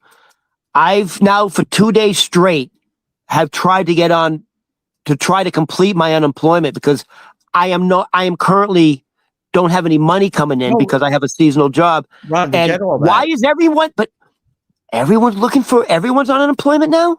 Right. It's not January yet. This is not normal. I should be able to get through right away. Right. So that to me is like the canary in the coal mine with the economy. I don't know. What are your thoughts?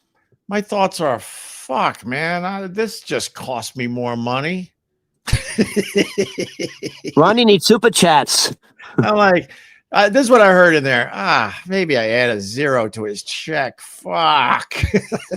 And like, how do you think I'm paying the rent now? Dude, it's all tickles. It's a fucking nightmare. And this is why when people ask my political affiliation is I hate them all.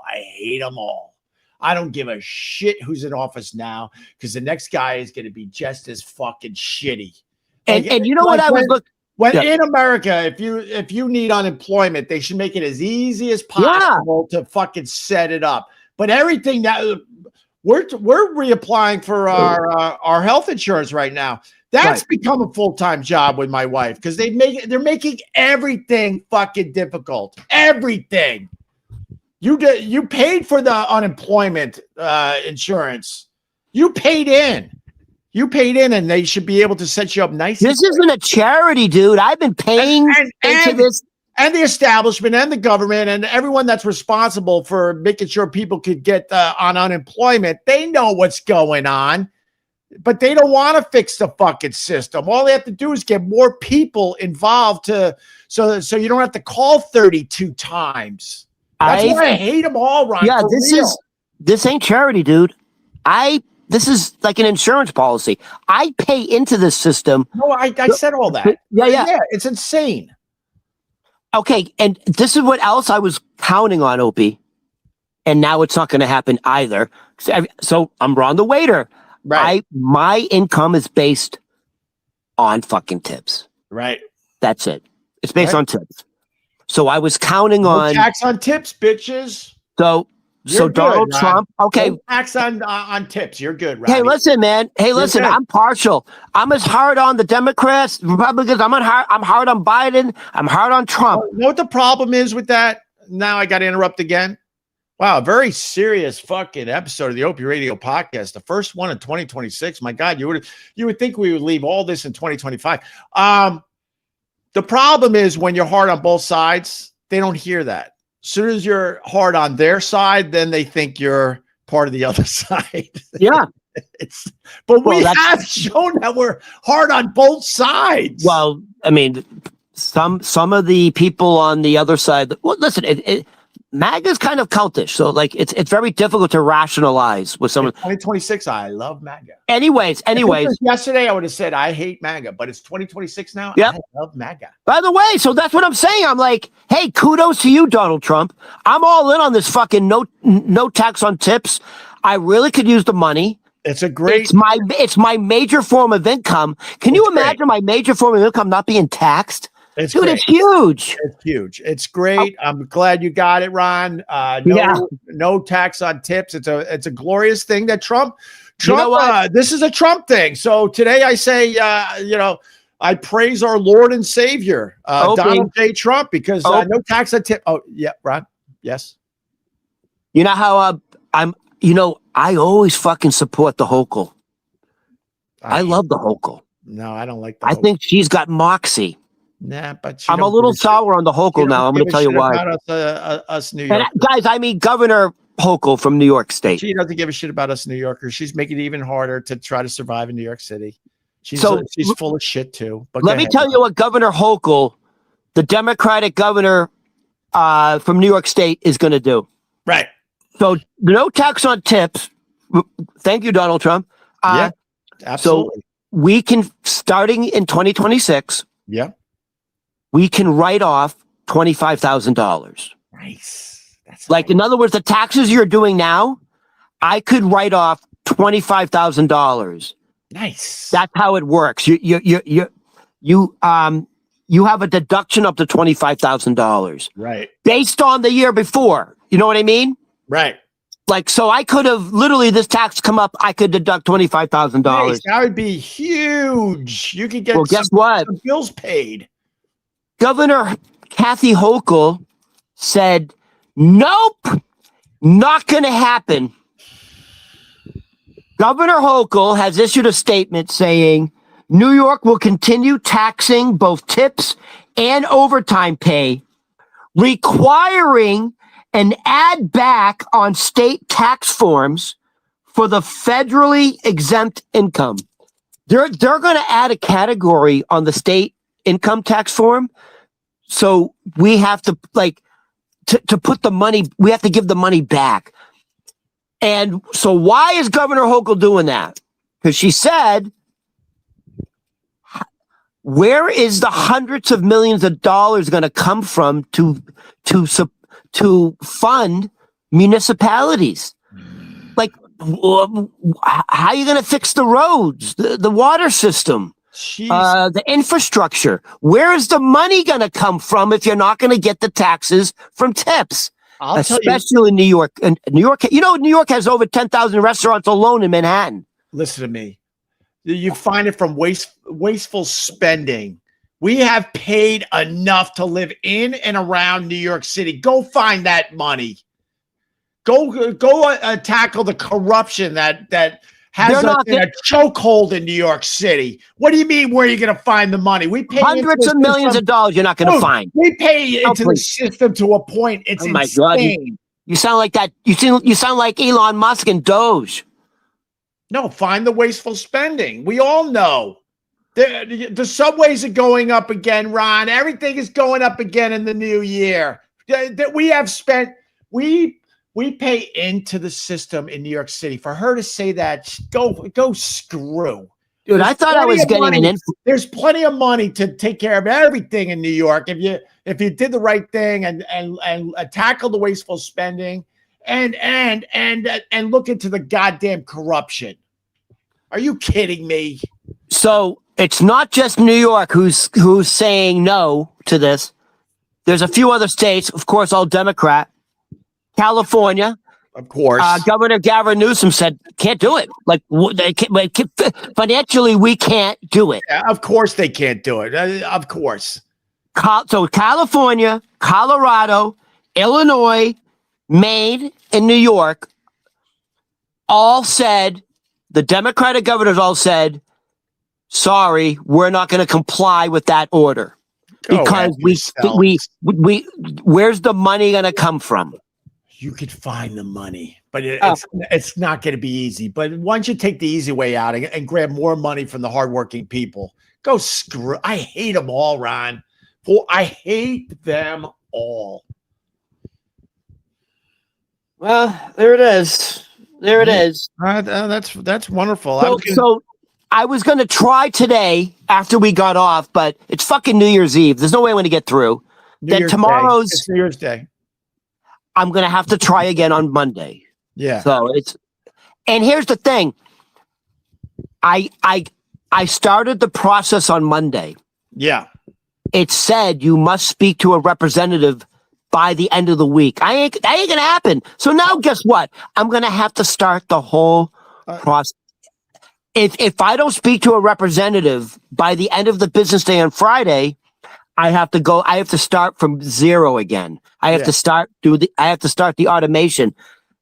Dude, I've been paying into this system since I was in fucking junior high school. Right. And now they're putting me through hoops. I really need this. I am literally not working right now. Let me see what I could do for the round the way but it's infuriating, to be honest with you. But all right. Wow, that's a hell of a way to start the first show of 2026. My God. So the last time I experienced that type of it took like weeks to get through to a representative. That's when everyone shut down. Remember when everything shut down? I don't want to say the word. Right. And everybody was getting that government assistance. Right. That took about 2 weeks. I've never experienced it. This has never happened before, and it's never happened in December, Opie. The first couple weeks of January, it's very busy because everyone is off their holiday jobs and they're going to go on unemployment. Yeah. Everyone's going on unemployment in December. Yeah, we get it. It's not good. No, we get it. It's we have a broken system.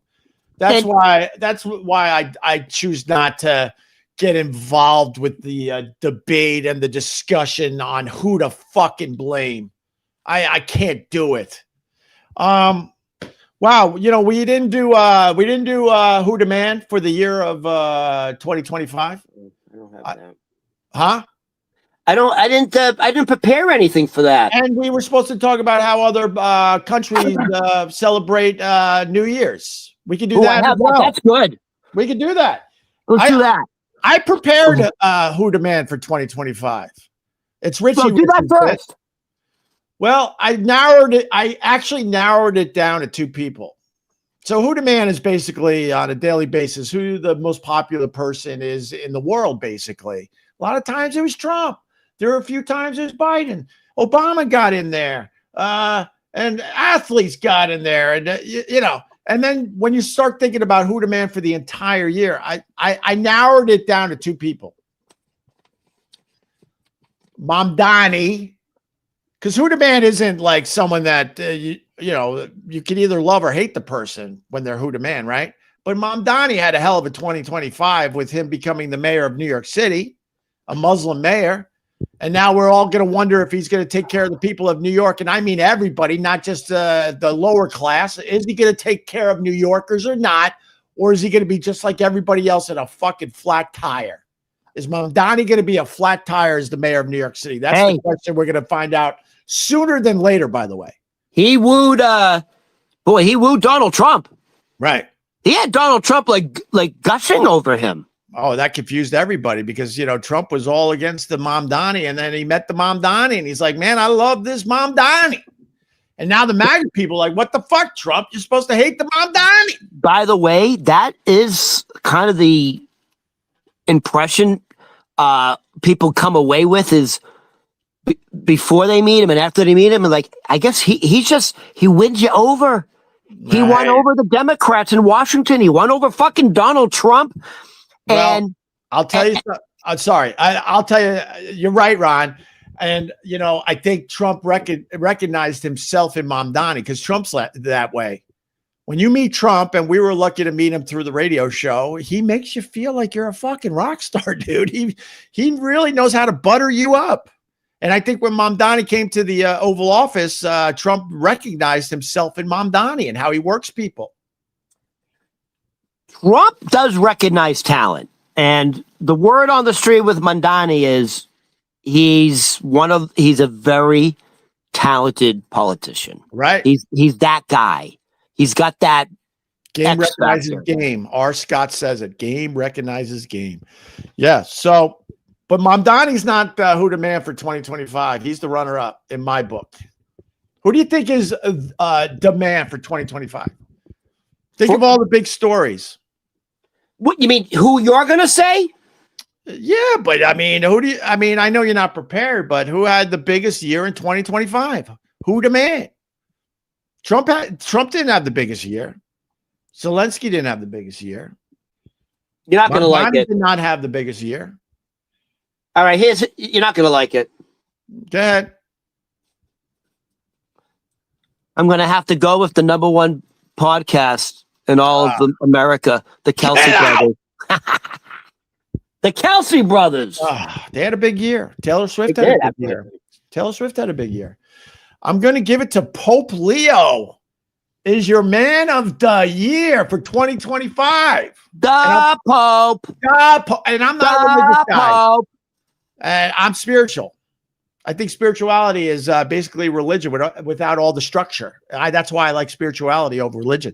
But Pope Leo, and he is the man for 2025 because he's just a regular guy. He's the first pope from America.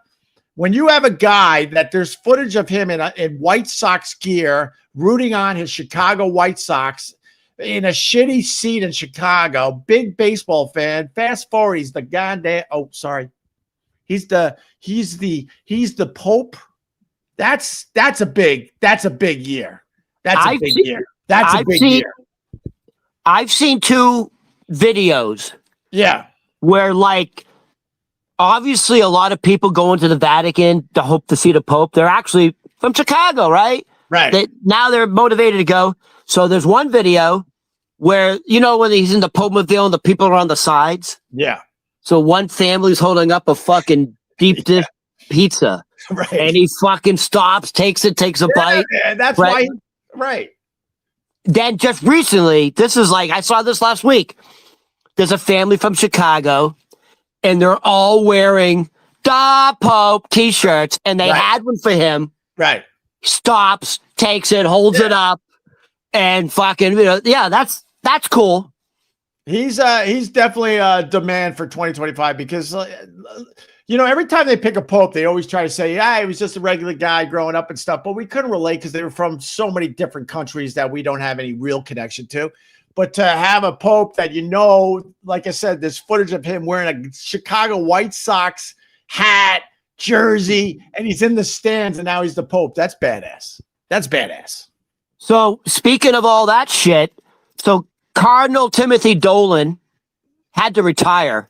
By the way, he had to get permission from the Pope. Right. You can't retire. At 75, I think that's the deadline, but you can't retire until the Pope gives you permission. He doesn't want to retire. He's being forced out because he's 75 years old. You turn 75, you got to retire, which I think is stupid if you can still do your job. You still have to get permission from the Pope. I gotcha. So Timothy Cardinal Dolan, by the way, our origin story is we met at Pete's Tavern. Yeah. So that's how I know Cardinal Timothy Dolan, because that's where he would have his Christmas parties. Oh, really? You want to talk about a down-to-earth guy? He's pretty down-to-earth, dude. He's like... Wait, did you literally serve Dolan? Oh, yeah. Dolan's a big for deal years, dude. No, every Christmas, he would make an appearance at Pete's Tavern. I mean, even Rudy Giuliani would make a... Dude, people make appearances at Pete's Tavern during Christmas because it's a place to be seen. Gotcha. Politicians go there, certainly celebrities. Gotcha. So every year, Cardinal Dolan would have his Christmas party upstairs. There's like a speakeasy room. Do you know this? No. Okay, so remember where we met? You were sitting in the first dining room. Then there's the second dining room is behind you. If you go upstairs, that's the third dining room with its own bar. It's the speakeasy room.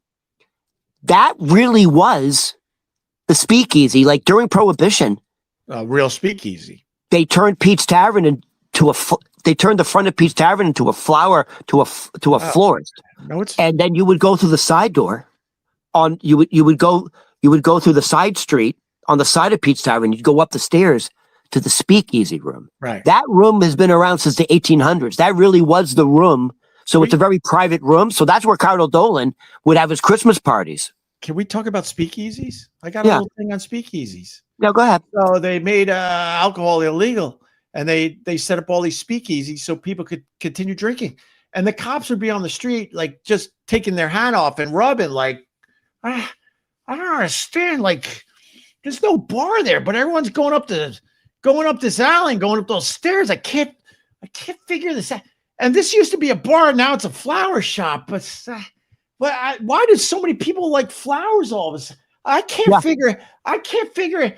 Speakeasies everyone were in on it, is my point.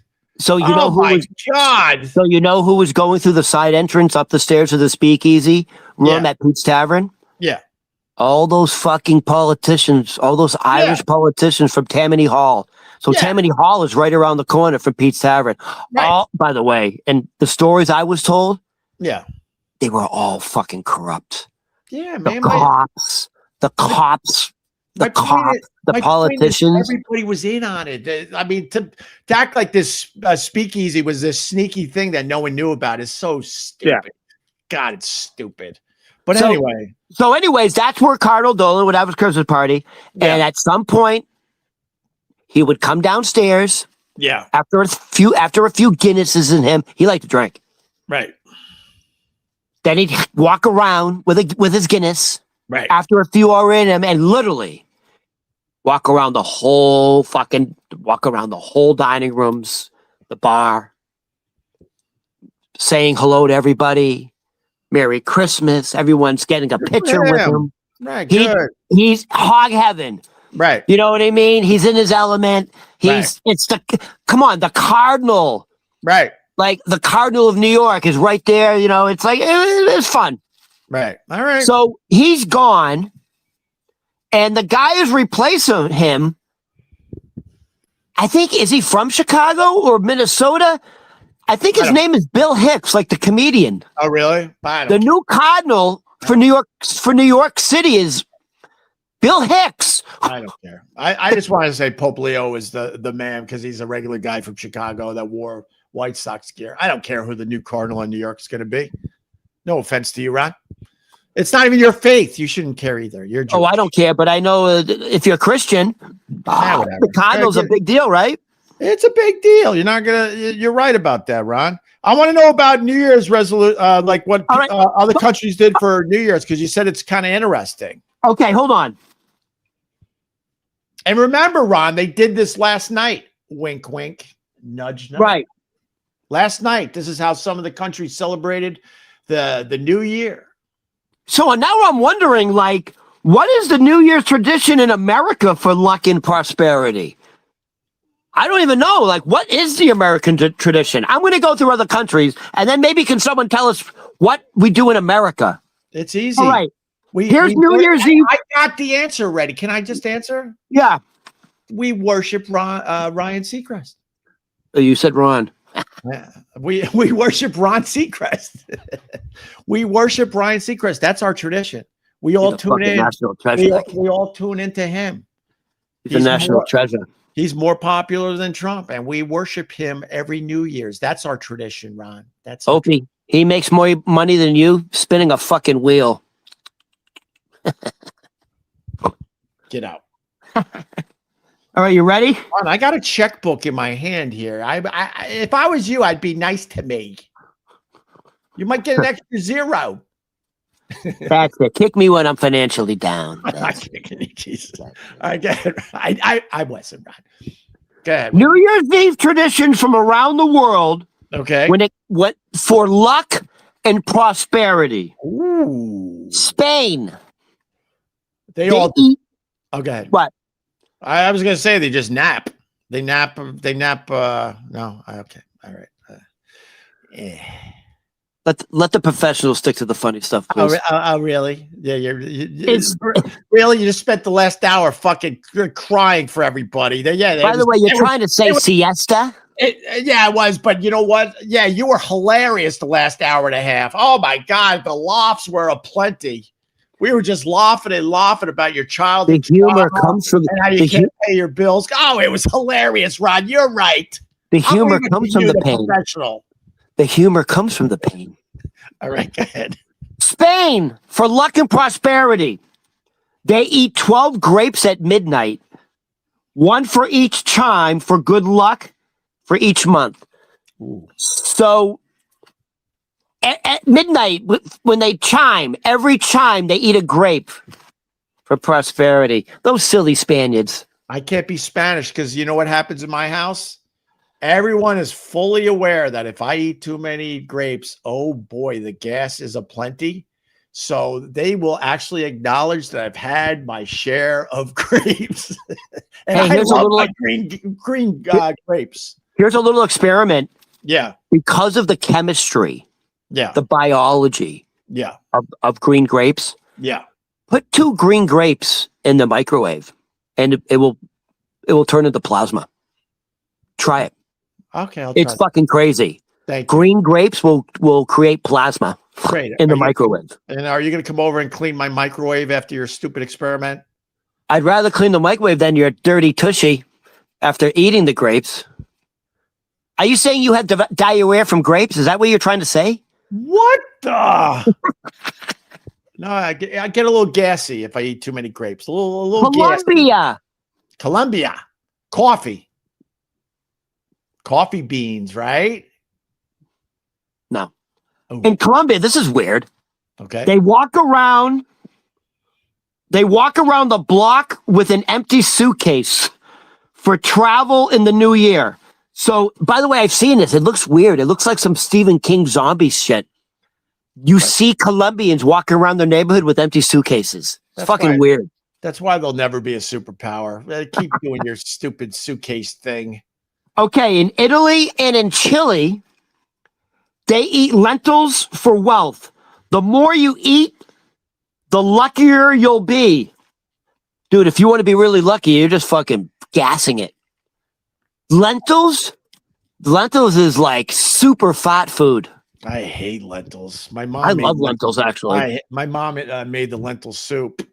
Oh, back in the day, they had too many lentils, and they're like, "How do we get rid of this shit? Let's make it a tradition." It's obvious.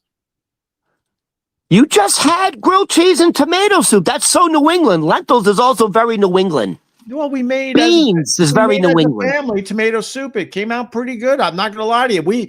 We chose the version. I didn't even know you make tomato soup like this. You actually put the tomatoes and the onions and the spices. You lay it on a tray, and you put it in the oven first. I had no idea this. Are you putting cream in your tomato soup? Yeah, and I'm not a little bit.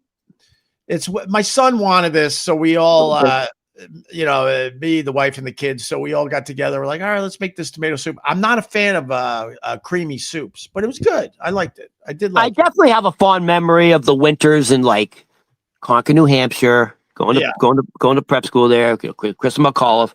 Yeah, and playing hockey all day. On weekends, we play hockey all fucking day at the outdoor rinks. The park department would form it for you.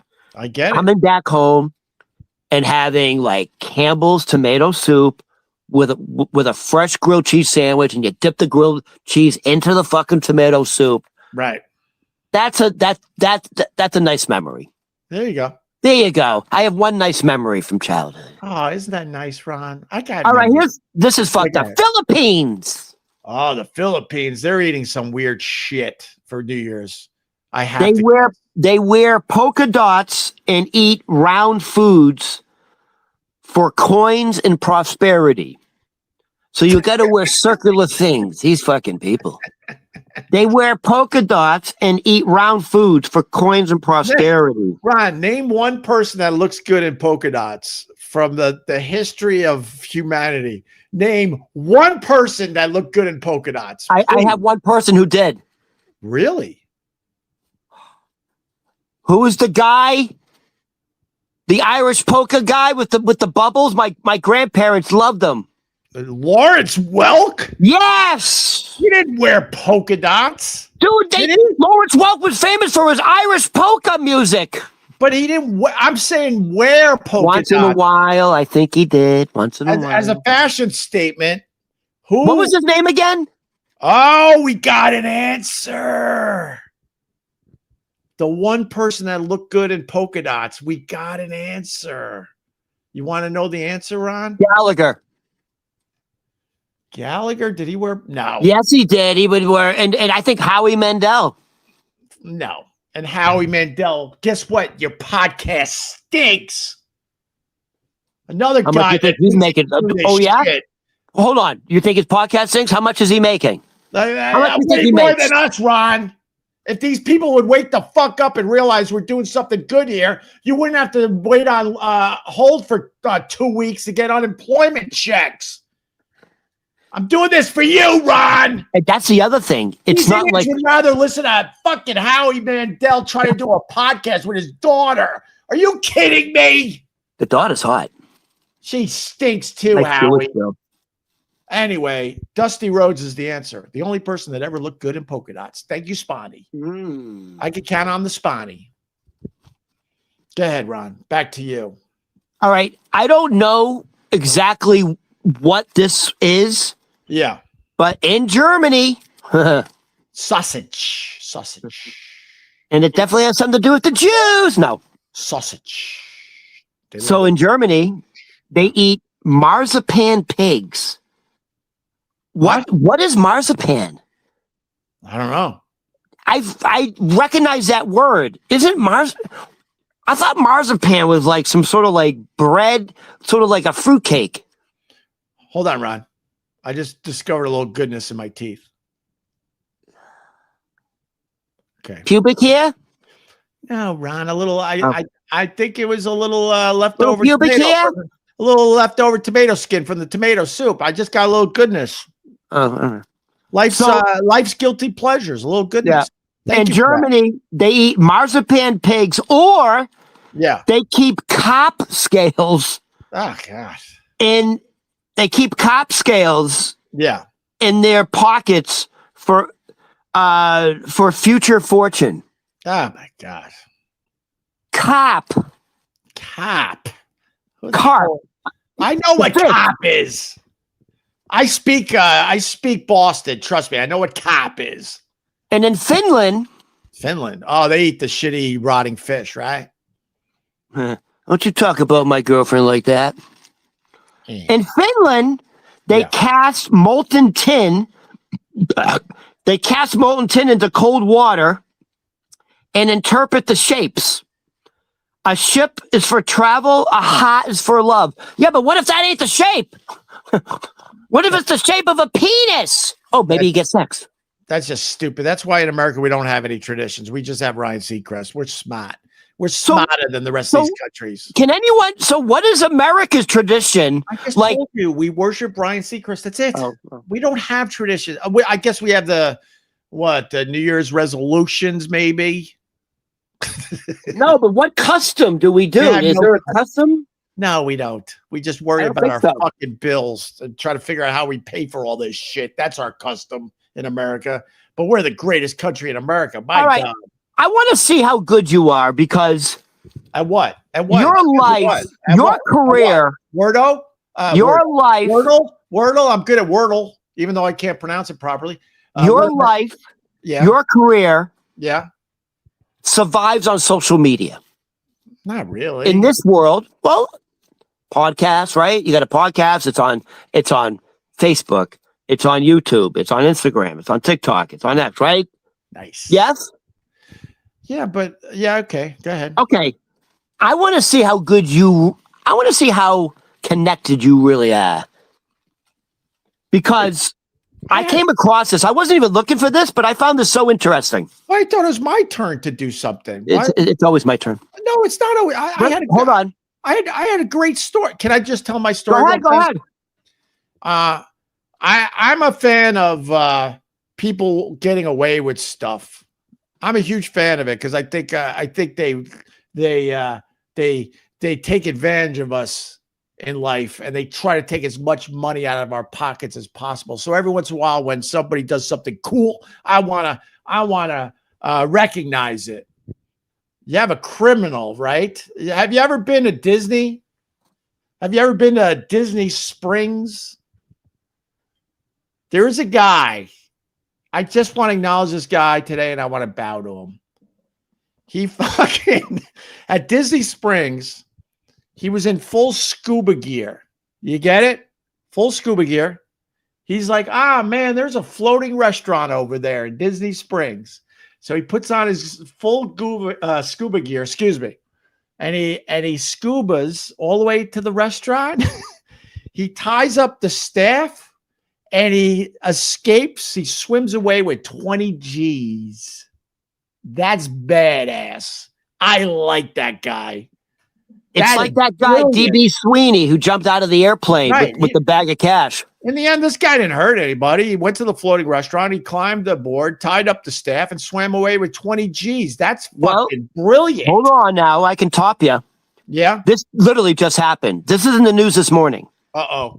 In Munich, Germany, they tunneled into the you know when they have that tunnel equipment to make subways, it's like perfectly round. Oh yeah.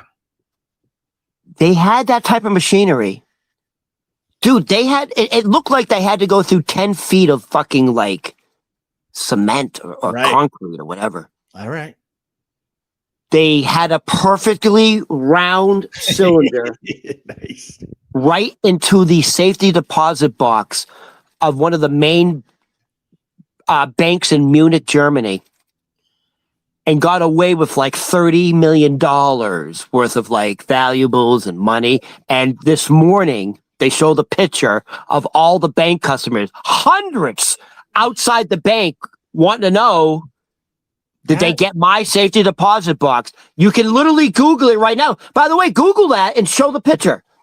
Well, show the picture of the hole. First of all, that's some Batman shit. That's 100% Batman stuff. Like, wait, where was this? I'll try to find it. So Munich, Germany. Munich, Germany bike. Munich, Germany. Bank robbery. All right, go ahead, Ron. I'll try to find it. Keep talking. Asked to say, show me the picture of my Long Island accent. Now I got bike tours of Munich, Germany. Bike? Did I say bike? Jesus Christ, Ryan I Seacrest. said thank you, stupid. Ryan Seacrest would not have a problem talking to that system. You see that? His voice. Now I'm trying to correct them. I said bank. You heard me say bank, right? Now it says I said thank you, stupid. Did I say I thank you, stupid? I did not. All right, hold on. Show me the hollowed out. Listen to me, you stupid AI, or I'm going to throw you in the ocean and you'll be dead. I need the story of a bank heist in Munich, Germany. That just happened. I'm unable to fulfill your request. Jesus Christ. Because that contains hostile, threatening, or otherwise inappropriate language. Dude, can you just be normal for a second and say, all right, I'll try again. Try to be normal for a second. Ryan Seacrest would already have the picture ready. I'll try again. Just say, show me the picture. I'm very sorry for being hostile. Can we try this again? I think we got off on the wrong foot. Don't even say that. All right, Ron. I'm new to this AI. It's taking over the world, so I decided to start using it yesterday. All right, hold on. All right, let's try again. Hi, lovely person on the other side of this AI. I need to know the story of a bank heist in Munich, Germany. What do you got on this? Thank you. How's that? Is that good? Well, there isn't a well-known bank heist in Munich. A major sophisticated robbery occurred in Gelsenkirchen, Germany. Right, you gotta talk if I'm listening to the AI. That's dead air, you dummy. Sorry, I'm a little lightheaded because I haven't eaten breakfast. I apologize. I thought you were putting the is it showing the picture? But this is why you need me, Ron. This is why you need me. Jesus Christ, you don't know how to use AI. You need me. Just say, show me the tunnel into the safety deposit box of the bank in Germany. Jesus Christ, I have to do everything? Oh yeah. Wait. Okay. All right. Let's see. Show me the picture. Hold on. I'm going to give you my phone, and you say it into the AI. Let's see if it comes up. Ready? 1, 2, 3, go. Show me the picture of the hollowed out tunnel into the bank vault in the bank in Germany that just happened. All right. Let's see if you have better luck. Okay. Yeah, it didn't come up. It didn't come up, Ron. Here. What is that? A uterus? That's the hole. That's the Blitzkrieg. That's the hole. Look, that's the hole. You did it right. Look, that's the hole. You did it right, Ron. Congratulations. Congratulations, Ron. You're finally better at something than me. Congratulations. You're good at AI. Wow. So if you can see it happened today. There is this hollowed out round tunnel. There's a bank in the middle of Munich, Germany, and they fucking went into the safe deposit box. It's like Ocean's 11. I swear to God. No, it's like Batman. Yeah, Ocean's 11. That'll be Ocean's 17. All right, what were you gonna do? All right, listen. Let's end with this. Look what I did. I came up with something and it turned into like 15 minutes of the best stuff we've done all year instead of you fucking crying about your. We've done all year. It's only the first day of the year. Damn, you got me back. That's right. It's the first day of 2026. I forgot. All right, go ahead. So I want to see how good you are because I know like the Opie Radio show, go ahead, the Opie podcast, the Opie live stream. You're on like 25 devices. Because I want to end with Karen's. I got a story on Karen's, but go. So these are the most used online platforms by Americans.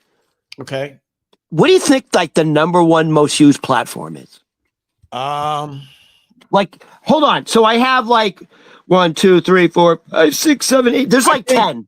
I think Like the 10 big ones. I think by a mile it's TikTok.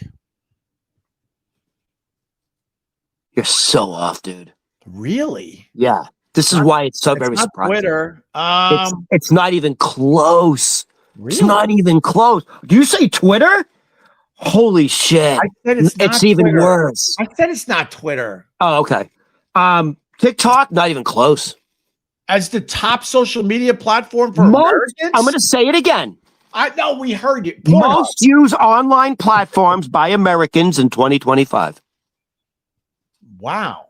And how many we got to go through? 10? 1, 2, 3, 4, 5, 6, 7, 8, 9, 10. We're talking like Threads, Bluesky, Snapchat, Reddit, WhatsApp. Those are all the. That's like the 10 main ones.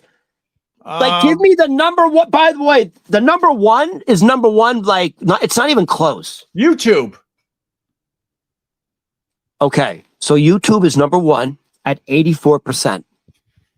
That's why we're on the YouTube, Ronnie Babes. Talking Okay. to 26 people every morning. All right, now, the most used online platform by Americans in 2025 by far was YouTube at 84%. Okay. Who's under YouTube? Who comes in second? Well, then I guess you got to go Facebook. Facebook comes in second at 71%. And Okay. now we have a drop off. Those are the two big boys, just to let you know. Then the drop Who's number three? I want to say it again. YouTube is number one at 84% of Americans watch it. Ron, Facebook, 71%. Ron, Who's third? In 2026, I'm going to teach you something that these people hear you. You don't have to say it again. They hear you. Who's third? And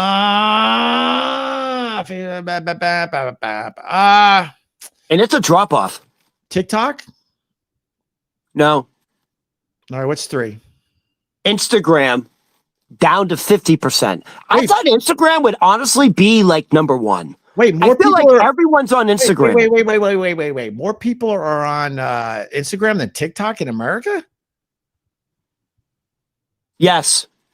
Interesting. All right. That's what it says. So listen. All right, round out the list. No, but you know what? I think that's honestly, I think that's right. This is interesting, but round out the list now. Okay, hold on. So Instagram is at 50%. TikTok is under Instagram at 37%.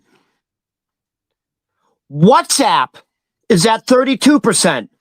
Reddit is at 26%. Snapchat is at 25%. All right, now there's a massive. Oh, wait, now, okay. Twitter or X is at 21%. And then there's Threads at 8% and Bluesky at 4%. Blue Sky. Oh, Blue Sky. Blue Sky. I actually thought Instagram would be number one. No, I thought it would be TikTok. TikTok took over the world, man. I feel like the older generation isn't on TikTok as much. Right? And I'm not on TikTok because am I being naive? Like, didn't the government say don't go on TikTok because they figured it all out, Ron? Is it safe to be on TikTok? Yeah, they made believe that we should be scared of China spying on us, but this is why I see through all this garbage. America was pissed off that this Chinese company was making a shit ton of money off its people, and they wanted to get their grubby little hands involved, and that's the only reason. Because even when they were saying that China was spying on America through TikTok, all the politicians were promoting their TikToks. Jesus. Yeah, but aren't there certain government agencies that are banned from being on TikTok? Yeah, they did a little of that, but all the biggies in politics in America, they have TikTok accounts. We live a life of horseshit. TikTok throw horseshit at us every day. TikTok absolutely helped get Donald Trump elected, and TikTok absolutely helped Zohan Mandani get elected. Zohan Mandani is like a master when it comes to social media. 100%. He's being sworn in today. Did you see it? Did you see the ceremony? I couldn't be bothered. We'll see if he takes care of all New Yorkers or if he's going to be a flat tire. I've been practicing for our new Muslim mayor. You ready? Yeah. Go ahead. Jesus, Ryan. That's so easy. It's so hack. Oh my God. I'm practicing with my burqa. I'm trying to end with one more thing, but I can't find it. I can't find it. Hey, you want it quickly? Hey. Yeah, go ahead. Because I have a really couple of things we never got to. I have a couple of things we never got to. How about the deadliest animals that kill humans per year? Mosquitoes. Move on. Wait a minute. Let me find it. Mosquitoes is number one, and I think I'm going to go hippopotamuses. I never knew. By the way, so hold on. Deadliest animals that kill humans per year. You said number one is what? Mosquitoes. Yeah, it's not even close. Yeah, mosquitoes kill 700,000 humans per year. Yeah, we living out here at the beach in the summer, we absolutely worry about the mosquitoes. So let me ask you something. Who's right under the mosquitoes? You're not going to get it. Hippopotamuses. Nope. Well, they're the deadliest animal. Hold on. All right. Mosquitoes are number one. They kill 700,000 humans per year. Number two is they kill, on average, 400,000 humans per year. What animal is that? Oh, sharks. I know it's not sharks. Is it like an animal, 4 legs and all that, or is it another buggy thing? It's an animal, dude. Animal kills 400,000 people a year across the world. On average, yeah. Across the world? Yeah. Wow. By the way, just to let you know. Yeah. Number one is mosquito, 700,000. Number two is 400,000. Yeah. Number three goes down to 138,000. All right. So number two is a big fucking number. And what animal kills that many humans per year? Animal. Fuck, you got me on this one. Because I know hippos are way up there in general. Not really. Really? But you said it's an animal with 4 legs, right? No. I didn't say 4 legs. You don't have to have fucking 4 legs. An animal. The animal has 2 legs. Wow. The animal that kills 400,000 humans per year has 2 legs. Birds. No. Fuck. I would suck. You want a hint? Yeah, go ahead. Look in the mirror. Humans? That's stupid. That's not, dude. We're animals. What the fuck are you talking about? Well, See, that's your problem, dude. That's your problem. You think we're separate from nature. We're not. We are also animals. We are from nature. All right. The number 2 animal that kills the most humans per year is fucking humans. That was a trick Let that sink in. That's a trick question. It's not a trick question. We're animals. Question. It's literally humans kill more humans than every other animal except mosquitoes. Trick question. It's not, because we're a fucking animal, dude. Trick. What are you talking about? We are considered animals. All right, now, number 3. At 138. Dude, I don't want to make fun of autistic people. There's a video of an autistic kid in a swimming pool doing that, but he does the wrong finger. He goes this, and then he looks at it and he gets all confused and he goes like. All right, but that kid's gonna run the world in 2030. You know that, so don't make too much fun of him. Now, go ahead, bro. At number 3, this animal. Oh my God, we're still doing this? Kills 138,000 humans per year. What animal is this? Hippo? No, not even close. Giraffe? Giraffe's not even on the list. Koala bear? I'll give you a hint. Spider? Think Adam and Eve. Apples? Are you not trying? You not trying? I'm bored. Snakes? Snakes. And then it drops off dramatically. So under snakes, What animal kills 59,000 humans per year? You have one. You have a very dangerous animal in your house. Hippos. Don't talk about your wife like that. Dogs? Really? Nice. Here's my question. Yeah. Under dogs, Yeah. they kill on average 10,000 humans per year. Yeah. Is the assassin bug. I'm not familiar with that. There's something called the assassin bug. I had never heard of that The one. assassin bug All right. kills on average 10,000 humans per year. Right underneath the assassin bug is scorpions. I'm a Scorpio. I like that. I'm a Scorpio. They kill on average 3,300 humans per year. But aren't they the spider where you can put on your face and stuff? And they, right? I don't know what you're talking about. No, there's one spider where it's really dangerous, but they handle them a lot, and then they make scary Tarantulas. videos. Oh, Tarantulas. That's the tarantulas. Yeah. Never mind. Okay. All right. Under All right. Scorpios, crocodiles Okay. kill 1,000 people per year. All right. Elephants kill 600 people per year. Right. There you go, Opie. Here we go. Hippos, 500. Nice. Lions kill 200. All right. We can do this all day. Humans kill more. Humans are the human's worst enemy. Get it? I have to tell you, I think 2026 is starting off a big bang. Very nice.